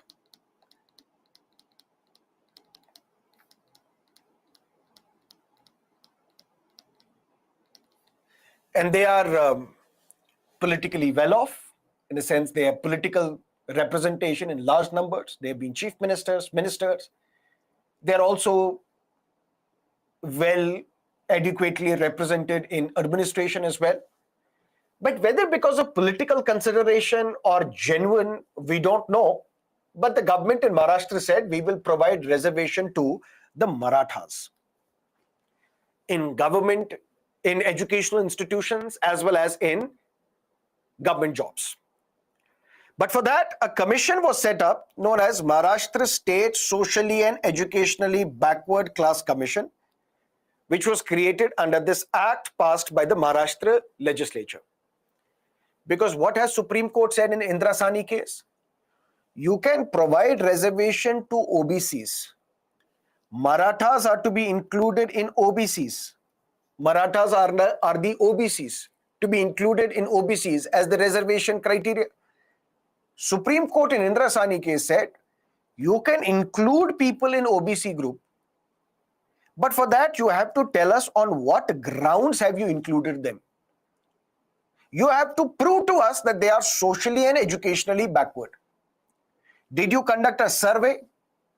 Did you organize a commission? Was a study conducted? Through what means did you come to know that Marathas are also socially and educationally backward? That was what Supreme Court will ask if this is challenged before the court. That is why Maharashtra government passed a law, and through this law, it created a commission known as Maharashtra State Backward Class Commission. Mr. Commission, yes, come here. So what? Do a survey. And through this survey, prove to us that Marathas are socially and educationally backward. Because on the basis of your recommendation, we will then give reservation to Marathas in government jobs, in educational institutions. Go conduct this study, conduct this survey, and give us this data. And this commission said, we will provide 16% reservation to Marathas in education, and we will provide 13% reservation in jobs. Matter went to the Maharashtra High Court. Maharashtra High Court said, okay, Maratha reservation is constitutional, but we will reduce the percentage. We will reduce this percentage. Instead of 16, we will give 12% in education. We will give 13% in jobs. And that is how Marathas were made socially and educationally backward, and they were provided reservation. This reservation was challenged in the Supreme Court. And Supreme Court said this Maratha reservation is unconstitutional. Why? Because the first thing that you have to prove is whether they are socially and educationally backward.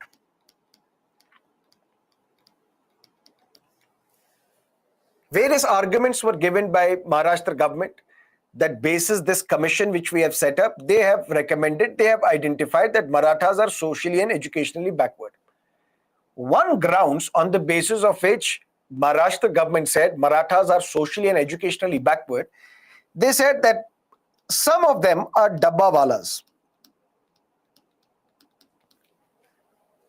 Their working was beautifully captured by this movie called Lunchbox, starring the late Irfan Khan. Beautifully was captured how dabbawalas play an important role in the Maharashtra society. But be that as it may, the state government said Marathas, a large portion of them, they are dabbawalas, which means they are socially backward, educationally backward, otherwise they would not do this menial job. That is why we have to provide them reservation. Supreme Court said, do you even understand what you're saying? I said, what? Do you know what is untouchability? I said, what is untouchability? Members of the Dalit community, they are not even allowed to give food to the members of the upper castes. They're not allowed to drink water, fetch water from a well which is meant for the upper caste. That means this discrimination that we have in the society is on the basis of the concept of purity and pollution. Your food is impure. Your drinking habits are impure. You're all impure. So if these dabbawalas, listen to me carefully, if these dabbawalas are preparing food and sending and selling this food and people are accepting this food, that means they are not socially backward. Because if they were socially backward, then their food would not have been consumed by others. Sir, they are not preparing food on their own. The food is prepared by the family members. They just courier this dabba to their relatives. That's all. Sir, even then it is not untouchability. Even then it is not socially backward. Why? Because even if the Dalit has not cooked the food, but he has touched the food, this food becomes polluting for the members of the upper caste. They won't touch this food, leave alone eat it. That is why Supreme Court said Marathas, they are not socially and educationally backward. When they are not socially and educationally backward, that means they will not be provided reservation. Which means in order to include any caste group in the OBC, 5 constitutional requirements are to be met. Those 5 constitutional requirements which are listed down by the Supreme Court in Indra Sani judgment of 1992. Is that clear? Any question as of now?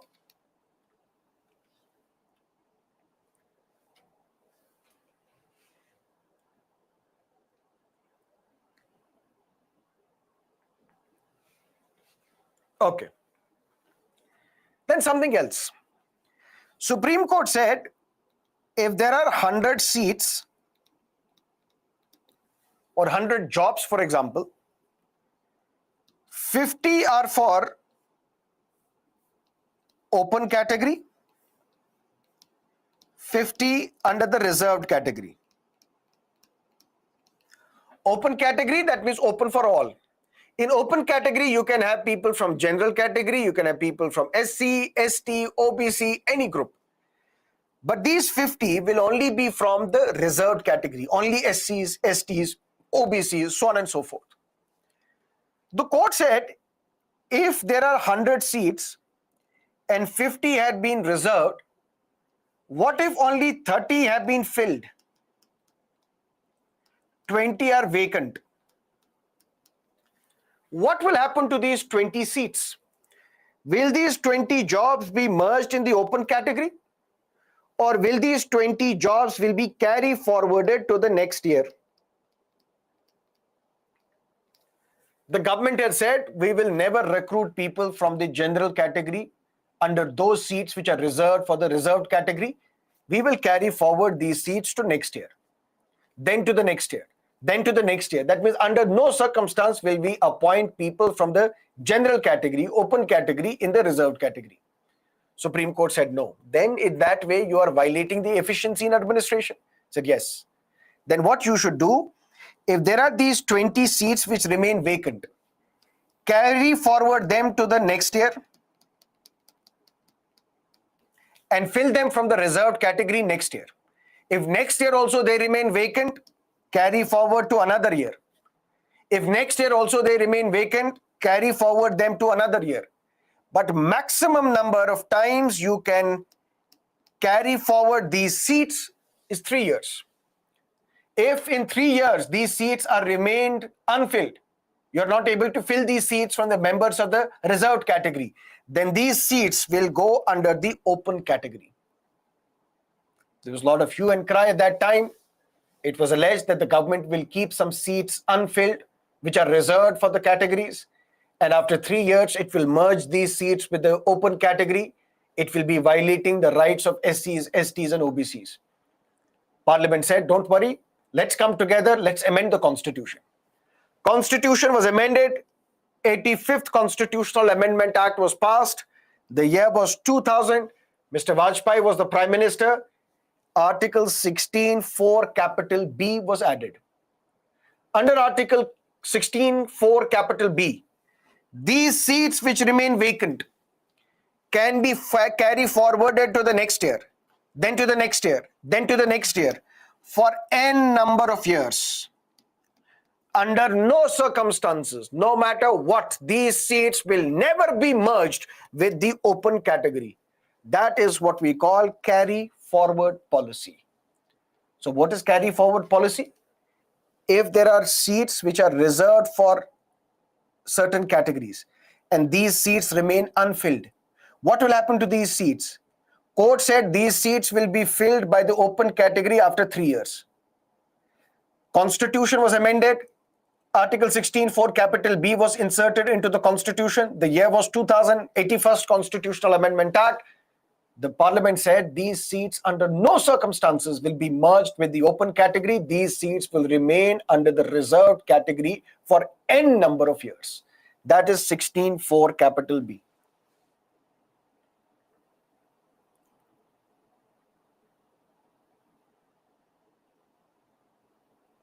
Okay. Something else.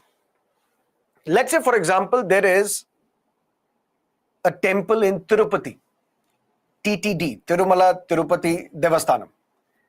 Now we have to appoint an officer to this TTD because there are temples which come under state, which are controlled by the state. Now we have to appoint an officer to this temple. Can we appoint a Muslim to this temple or a Christian to this temple? This will affect the sensibilities of the religious communities. But can the state appoint someone to a public post by discriminating on the grounds of religion? No, because that is something that you can't do. Because Article 16 Clause 2 makes it clear that the state cannot discriminate against its citizens only on the grounds of religion. But fundamental rights are not absolute. There are exceptions. Exception is this. When the state has to appoint someone to a religious institution, it can say that this person who is to be appointed to that religious institution should belong to that religious community, should belong to that religious denomination. So if somebody to a Waqf board is to be appointed, that person can be a Muslim. So qualification can be religion. If somebody to a temple is to be appointed, for that we can say that this person's qualification should be, he should be a Hindu. That means religion can be the qualification for certain jobs when you are appointing somebody to a religious institution. That is Article 16, Clause 5. Then Article 16, Clause 6, which was added by 103rd Constitutional Amendment Act 2019. Now let's discuss this, what is known as EWS reservation. What is this EWS reservation? 2019, just before the Lok Sabha elections, the parliament got together, amended the constitution, and provided reservation for those who belong to economically weaker sections of the society. The parliament said all those citizens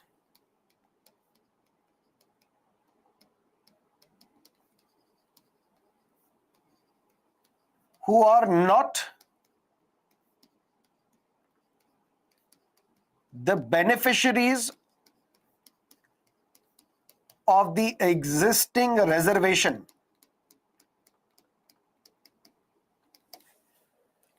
and they belong to economically weaker sections of the society, for them seats will be reserved. Where? In educational institutions,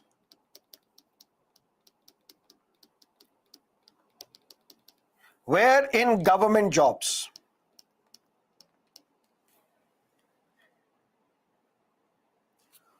Who are the beneficiaries of the existing reservation? SCs, STs, OBCs. Exclude them. Whatever else is left, members of the general category. 103rd Constitutional Amendment Act 2019, which is known as the EWS reservation, which is known as the reservation for the economically weaker sections of the society. What it says, all those who are the beneficiaries of the existing reservation, who are the beneficiaries of existing reservation, SCs, STs, OBCs, exclude them. Whoever else is left, members of the general category. Amongst the members of the general category, those who belong to economically weaker sections of the society, for them there will be reservation. Reservation where? In government jobs, in educational institutions. How much reservation? 10% reservation. This was challenged before the court on various grounds. Ground number one, can economic criteria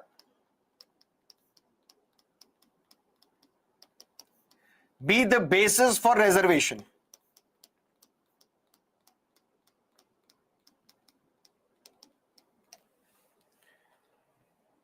If Constitution provided reservation for those who are socially and educationally backward, can economic backwardness be the criteria on the basis of which reservation can be given? Number two, by excluding poor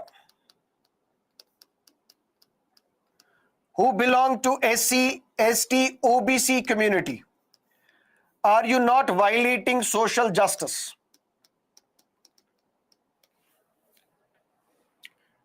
Why are you excluding SCs, STs and OBCs from EWS reservation?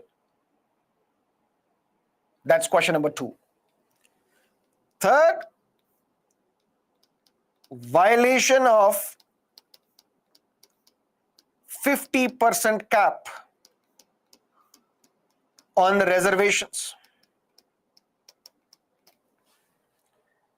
Is it not violative of the Indira Sahni judgment, where the Supreme Court had said that the seats reserved cannot exceed 50%?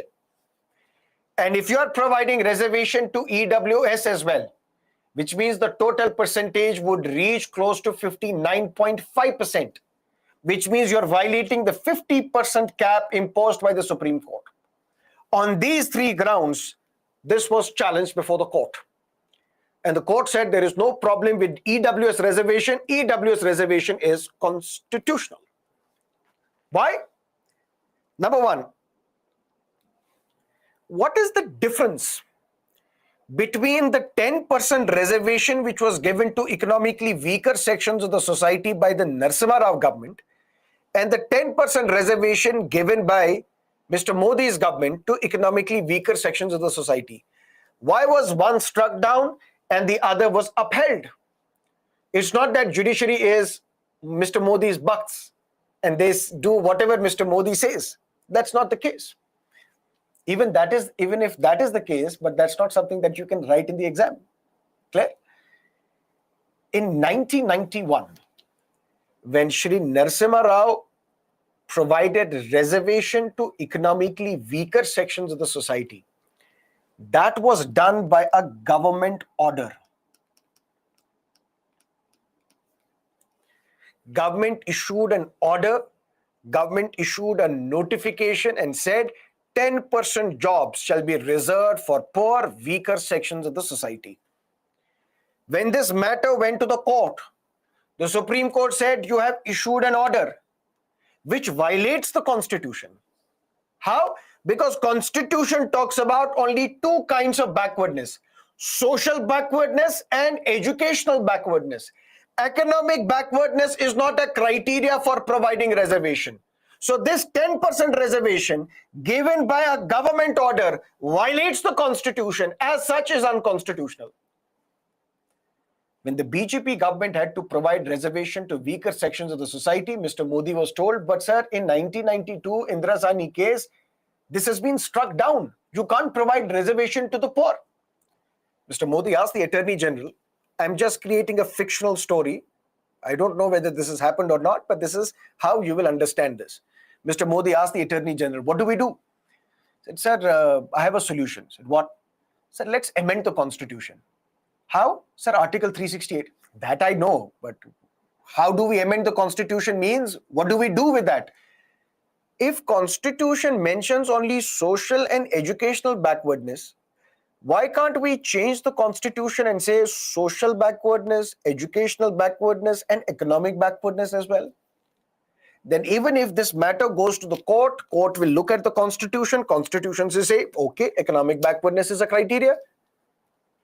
And that is how Article 16, Clause 6 was added, which says another exception, nothing in this article. What is in this article? That there can be no discrimination. That will not apply. That will not prevent the state from making any provision for the reservation of appointments or posts in favor of economically weaker sections of the citizens, except those clauses, except those citizens, except those classes of citizens which are mentioned previously, which means SCs, STs, OBCs. So, sir, we will amend the Constitution. And when we amend the Constitution, that means now Constitution recognizes economic backwardness. Now, even this was challenged, whether economic backwardness can be a ground for discrimination. The Supreme Court said, yes, it is for the Parliament to decide on what grounds, on what disabilities can it want to provide reservation or benefit to the sections of the people. And if social backwardness is there, educational backwardness is there, it doesn't stop Parliament from adding another criteria for backwardness. And if they have added another criteria for backwardness, which is economic backwardness, that is why 103rd Constitutional Amendment Act is constitutional. That means reservation for economically weaker sections of the society is constitutional. But sir, please listen to me. Said what? What about excluding poor who belong to SCs, STs and OBCs? How can you exclude them? You're violating social justice. Supreme Court asked the government, what have you to say on this matter? Sir, how can we provide reservation to the poor belonging to SC and ST and OBC community? Said, why? Said, they already have reservation. Sir, SCs, all of the SCs, they have reservation. Said, yes. All the STs have reservation. Said, yes. All the OBCs who belong to non-creamy layer, that means they are poor, they also have reservation. Said, yes. Said, if we give them reservation under EWS quota as well, don't you think it leads to double reservation? Yeah, you are right. See, government is saying it will lead to double reservation. That is why there is logic behind. in excluding poor belonging to SC, ST and OBC community. This is specifically targeted to those who do not have reservation right now. Members of the general category, they don't have reservation now. For them, those who belong to weaker sections of the society, they will be provided reservation. If you provide SC, ST, OBC reservation, and for them poor get another reservation, which is EWS reservation, you are providing double reservation. That is something which is not justice. That is why excluding poor belonging to SCs and STs and OBCs is not unconstitutional. It's constitutional. Okay, disperse. Sir, what about 50% cap? Sir, what 50%? Sir, in Indira Sahni case, Supreme Court said, you said that reservation cannot exceed beyond 50%. Said, yeah. There we had said something. Said, what? We had said in unusual circumstances, in exceptional circumstances, you can also breach this 50% cap.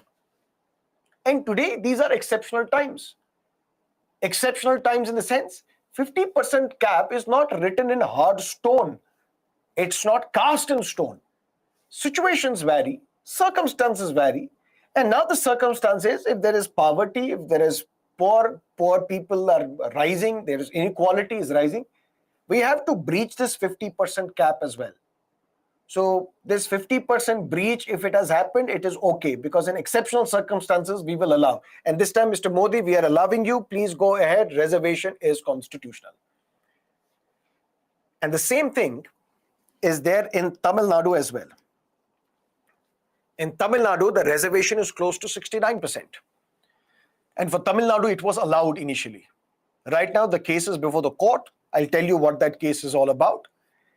But in Tamil Nadu, the government had to provide more reservation in excess of 50%. When the matter went to the court was asked, how can Tamil Nadu violate the 50% limit? Tamil Nadu government said, see, look at our population. Majority of our population belong to social and educationally backward class of citizens. If we have to provide reservation to them, we have to provide reservation to all of them. But if the majority of the population belongs to socially and educationally backward, that means we have to exceed reservation. That is why we have exceeded it to 69%. Because we have to provide benefit to all of them. We can't provide reservation to only half of socially and educationally backward and remove the remaining half. That is why it should be allowed. And for Tamil Nadu specifically, why was it allowed? That has got something to do with 9th schedule of the Constitution.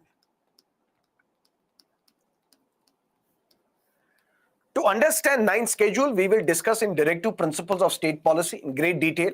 Why was 9th schedule added? What is the purpose?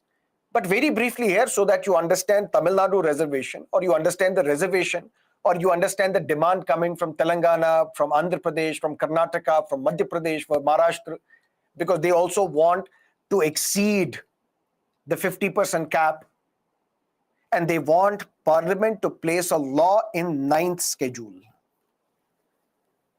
Any law which is placed in 9th schedule, there is no judicial review.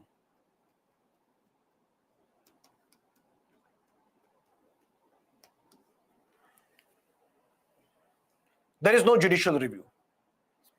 This 9th schedule was added by First Constitutional Amendment Act, 1951. It said any law which is placed in 9th schedule, judiciary cannot question it. Judiciary cannot question the validity of this law. This law cannot be challenged in any court. Various laws were placed, but then on 24th April 1973,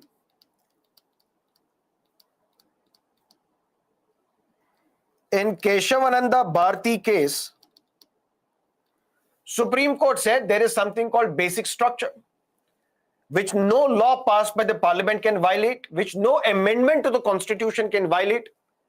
One such basic structure is judicial review. So judicial review is part of the basic structure of the Constitution. Now the question before the court was, my lord, is judicial review part of the basic structure? Yes. Can Parliament violate basic structure? No.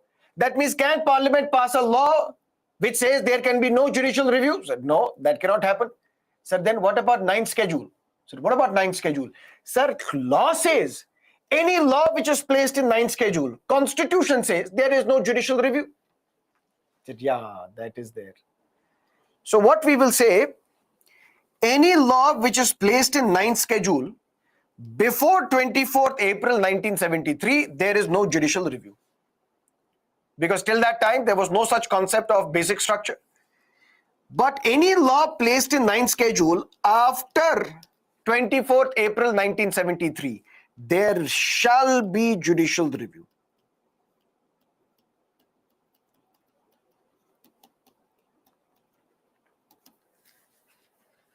And this Tamil Nadu reservation law was placed in ninth schedule. But it was placed in ninth schedule after Keshavananda Bharati judgment. It was placed in ninth schedule in 1990. Now the question before the court was, can you challenge Tamil Nadu reservation law? Court said, yes, we can challenge it because it is placed in ninth schedule, but after Keshavananda Bharati judgment. And even then, the law which is passed, placed in ninth schedule after 24th April 1973, there is still protection.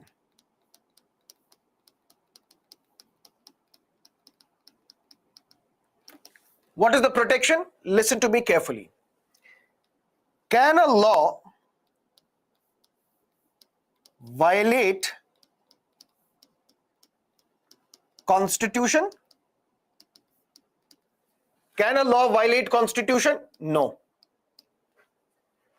But this law is placed in ninth schedule. And any law which is placed in ninth schedule can violate the Constitution, except it cannot violate basic structure. This is a normal law, an ordinary law. If this law violates the Constitution, this law will be struck down by the judiciary. But if this law is placed in ninth schedule, judiciary can question this law. But if this law violates Constitution, this law will not be declared unconstitutional. This law should not violate basic structure of the Constitution. If it violates basic structure of the Constitution, then this law will be declared unconstitutional. That means this Tamil Nadu reservation law, which provides reservation of up to 69% to weaker sections of the society, to reservation of 69% to the people. This law is placed in ninth schedule. Can it violate Constitution? Yes. Can it violate any provision of the Constitution? Yes. But it should not only violate basic structure.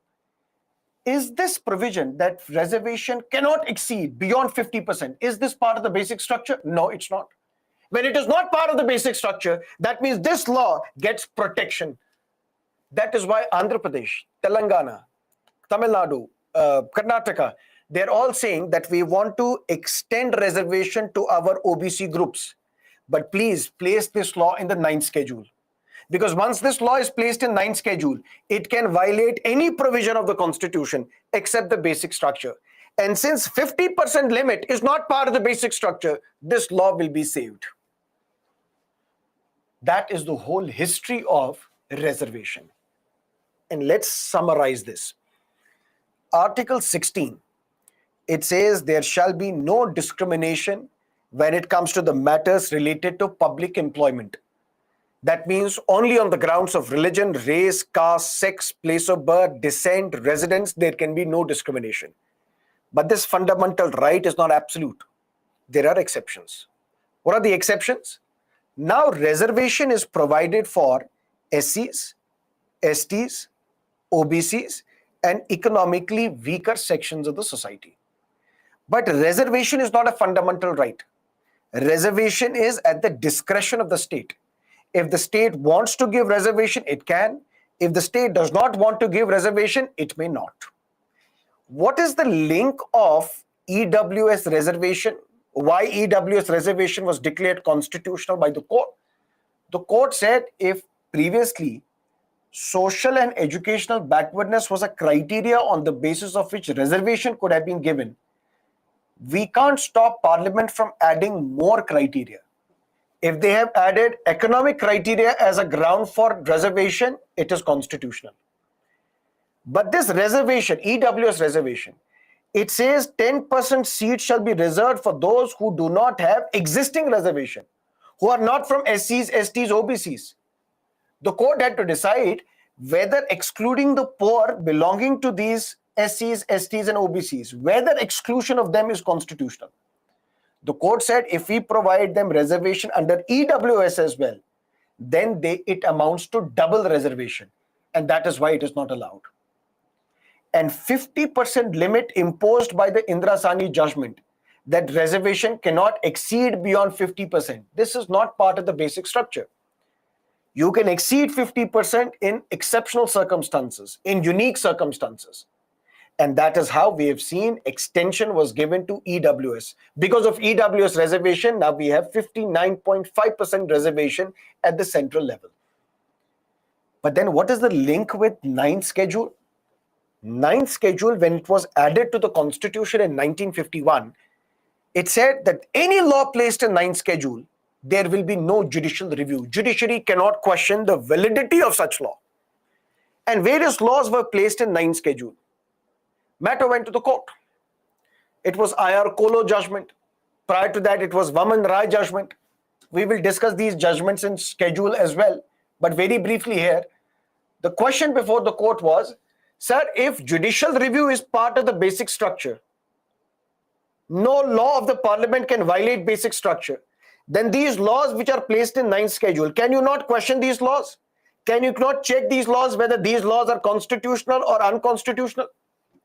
Supreme Court said, this doctrine of basic structure was given on 24th of April 1973. And on this date, we said judicial review or basic structure, there is something called basic structure, and judicial review is part of the basic structure. Any law placed in 9th schedule before 24th April, we will not question it because before that, there was no concept of basic structure. But any law placed in 9th schedule after 24th April 1973, there will be judicial review. But even then, this law, which is placed in 9th schedule, it still has some protection. Normally, any law passed by the parliament, it cannot violate the constitution. If it violates constitution, it will be struck down. But if the same law is placed in 9th schedule, it can violate the constitution. But entire constitution has some basic structure as well. This law placed in 9th schedule can violate any provision of the constitution except the basic structure. That is Article 16 of the constitution. Now, whatever questions you have, shoot.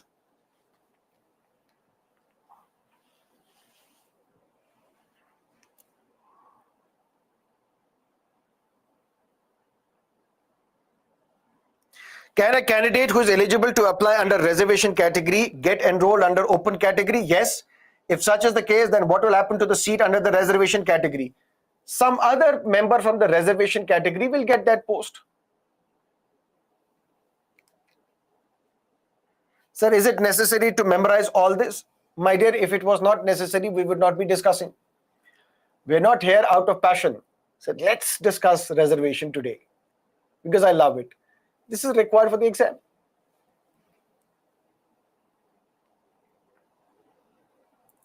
Creamy layer is applicable to SCs and STs only at the time of promotion, not at the time of recruitment.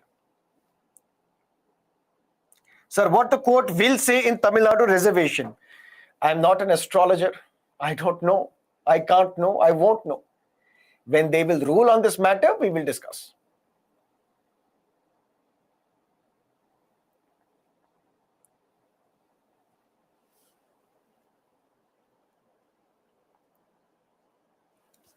Sir, you are pure gem. That I know. Tell me something that I don't know.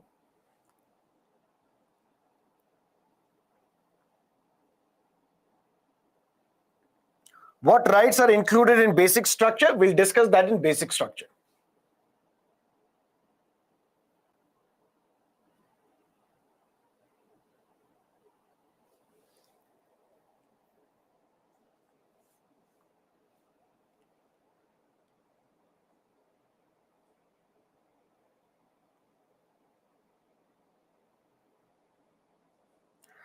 Sir, 16(3) was added in Constitution or originally present? It was originally present. Can we revise polity with tab? Yes.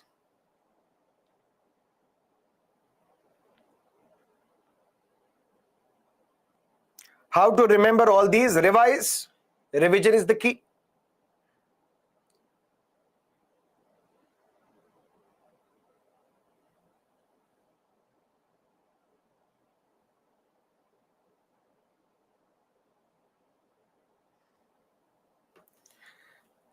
Now, whether this EWS reservation is good or bad, that's the key question that we will discuss now. Is this good or is it bad? Why? Because this is the latest and can be asked in the examination. Good, why? Because this is non-discriminatory.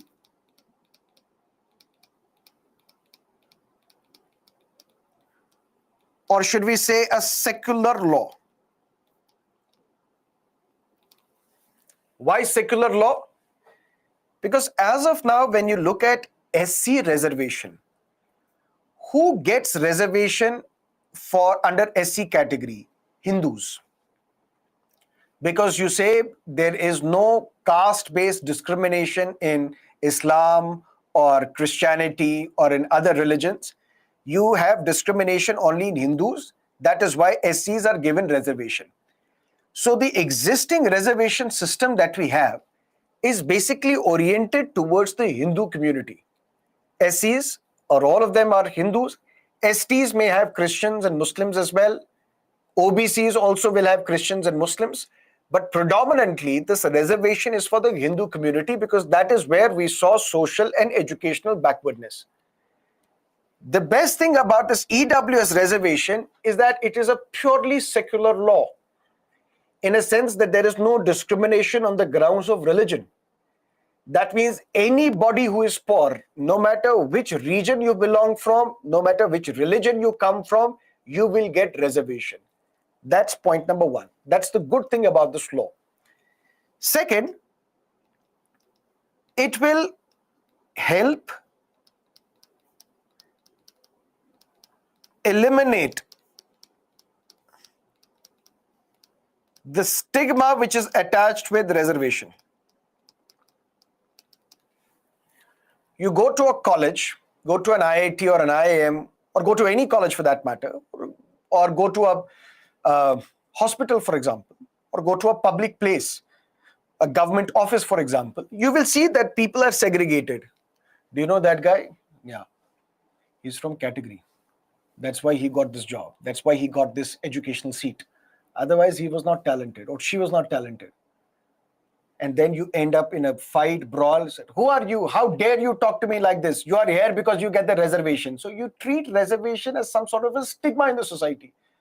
Now, those people can also shoot back at you and say, why? Are you not eligible for reservation? Everybody is eligible for reservation. All those who belong to poor sections of the society, they are eligible for reservation. So reservation, there is no stigma attached. We deserve it, we get it. So the stigma which was attached to reservation over a period of time will go out because a lot of people will then become eligible for reservation. And a lot of people today are eligible for reservation. In a sense, that what is the criteria to get EWS reservation? It is same criteria as OBC non-creamy layer, which means your annual family income should be less than 8 lakh rupees. Your family, your father should not be holding any constitutional post.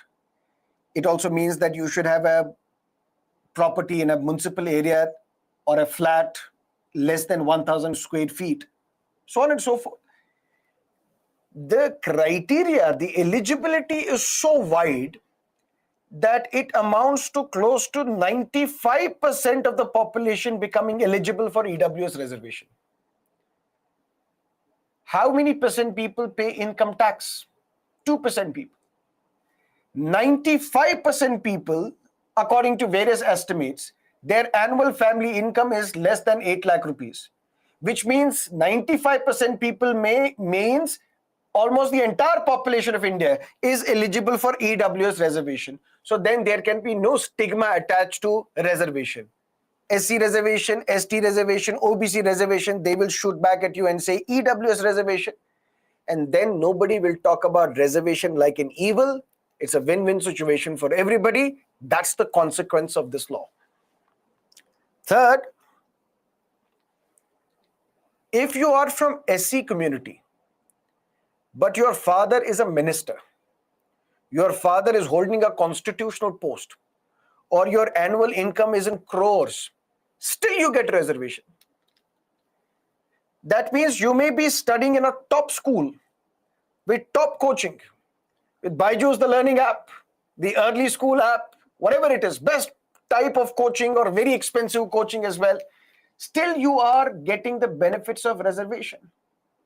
But what about a poor Brahmin who is not in a position to eat food, yet his family is trying its very, very hard to ensure that educational opportunities are given to you, but still you can't compete with a Dalit who has top access to education.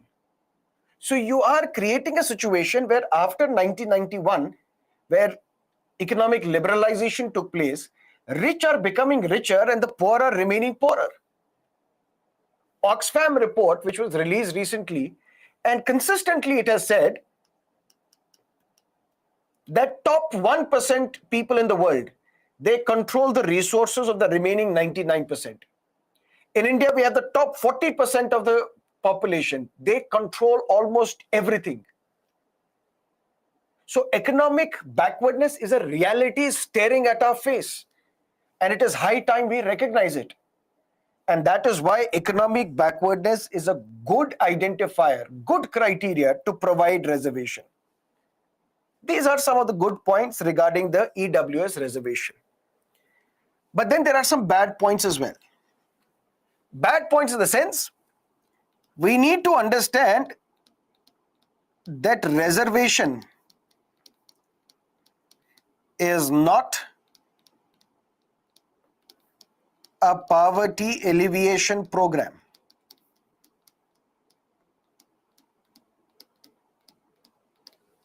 Or a tool. Reservation is never and was never meant to ensure that people come out of poverty. It was not to tackle poverty. It was to tackle the historic injustice which was given to the members of the SC/ST community. It was meant to undo the wrongs committed against this community. Reservation was about social justice. Reservation was not a poverty alleviation program. So if you say that there are poor who have less than 8 lakhs annual income, number one, this eligibility criteria is so wide that everybody is eligible for EWS reservation, almost everyone. Instead, you could have reduced this amount, say all those whose family income is less than 2 lakhs or 2.5 lakhs or 3 lakhs. Target it at them. Even if you're not doing that, reservation is not meant as a poverty eradication tool or alleviation tool. Reservation is meant to undo the historic wrongs committed against the members of SC/ST community. If you want to remove poverty in the society, give them free scholarship, give them additional benefit, give them free coaching so that they can compete with the others. Reservation, my dear, is not a poverty alleviation program. It is meant to correct the historic wrongs committed against SC and ST community. That's the fundamental flaw with EWS reservation. And that brings us to the closure of this lecture. And tomorrow when we meet, 6 o'clock in the morning, we'll start with Article 17, which talks about abolition of untouchability.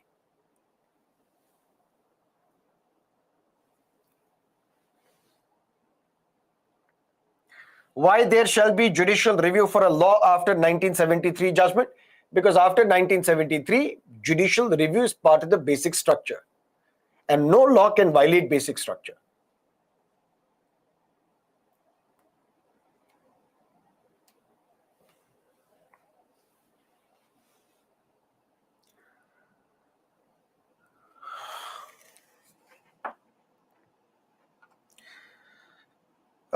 Please answer my question. Article 15, Clause 4 give reservation for socially and educationally backward classes like SCs and STs in government educational institutions. Yes. 15, Clause 4 give reservation in aided and unaided private educational institutions and also OBC reservation. OBC reservation was given in 2007.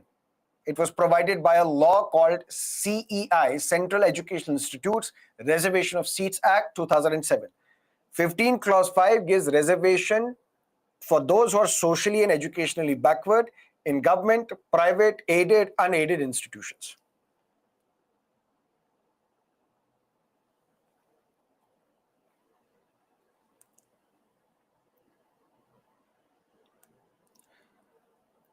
Lakshmi said, please, you never answer my questions. Lakshmi, when I tried to answer your question yesterday, you had left. So today, whatever your question is, please tell me.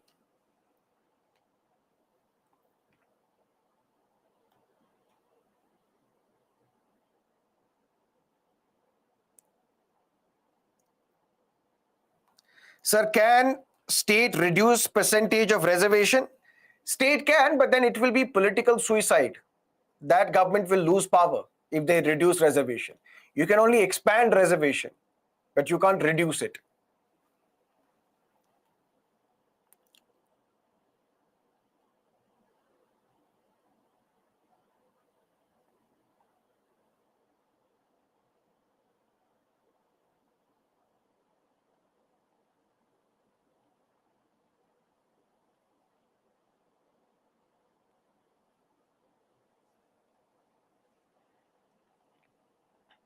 OBC reservation is based on the law passed by the legislature in according to the constitution, because constitution empowers the state to reserve seats for socially and educationally backward class of citizens.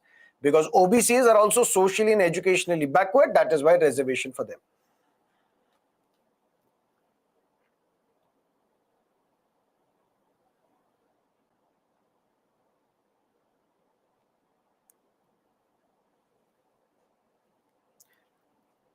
Indra Sahni case dealt with OBC reservation in public employment, in government jobs.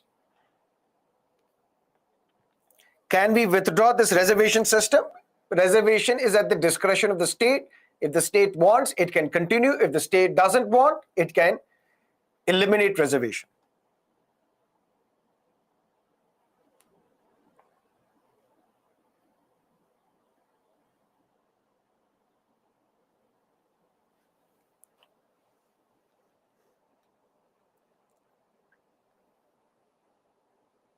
How do we learn all the cases? Means we have to learn in detail. Whatever we discuss, you will have to memorize it, you'll have to learn it, you'll have to revise it.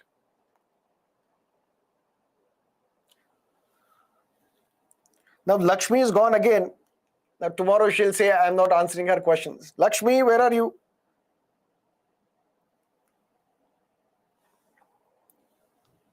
What is the final judgment in EWS reservation? Final judgment is it is constitutional.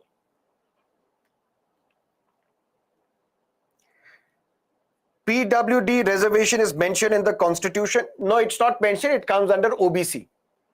Physically different category. It comes under OBC. Having up to income of 8 lakh, don't you think it's a flaw? That's why we discussed, my dear.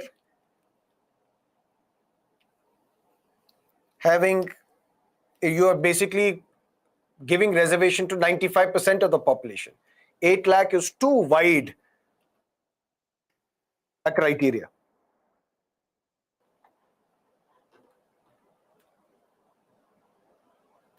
Navneet, what's your question?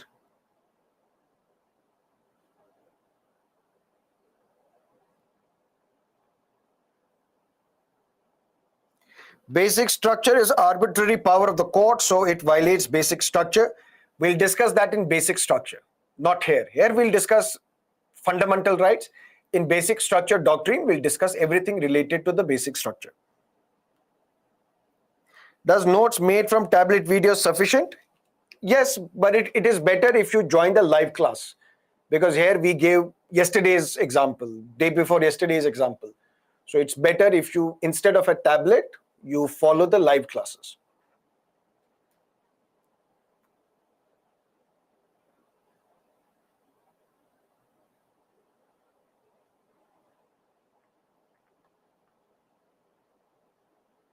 Sir, is there any possibility in future which abolishes reservations? Please do not say this at the time of the interview, that we should abolish reservation. You can say that we can enhance it in such a manner so that it reaches the targeted section, so that we can apply creamy layer to SCs and STs as well, so that those from SCs and STs who are left out, they are also able to reap the benefits of reservation. Don't mention the reservation should be abolished.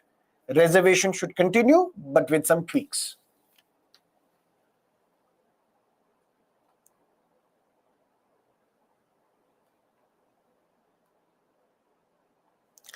Okay, that is it for today. Thank you so much for staying with us. We'll see you tomorrow, 6 o'clock in the morning. Till then, have a great time. Stay safe. And whatever doubts you have, get in touch with the subject matter experts till 10 o'clock. They'll be happy to assist. Thank you. Bye-bye. Take care.